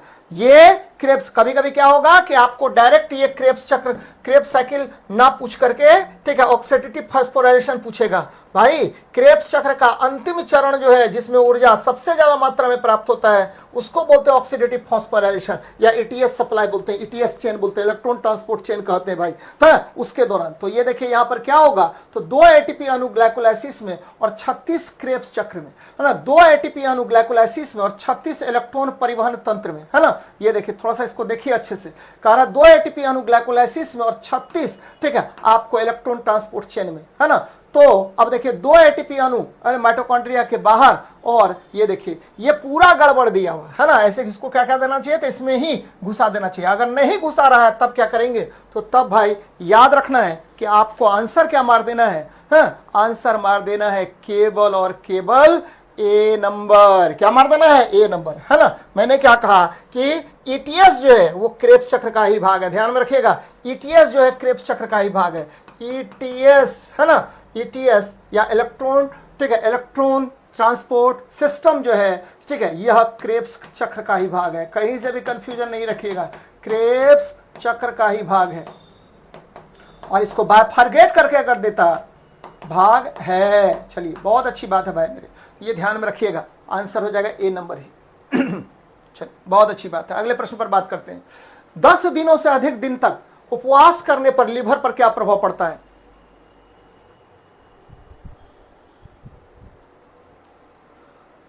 सर बी होगा, नहीं होगा सर बी, सर बी नहीं होगा, सर क्या होगा, सर आपको ए होगा, है ना।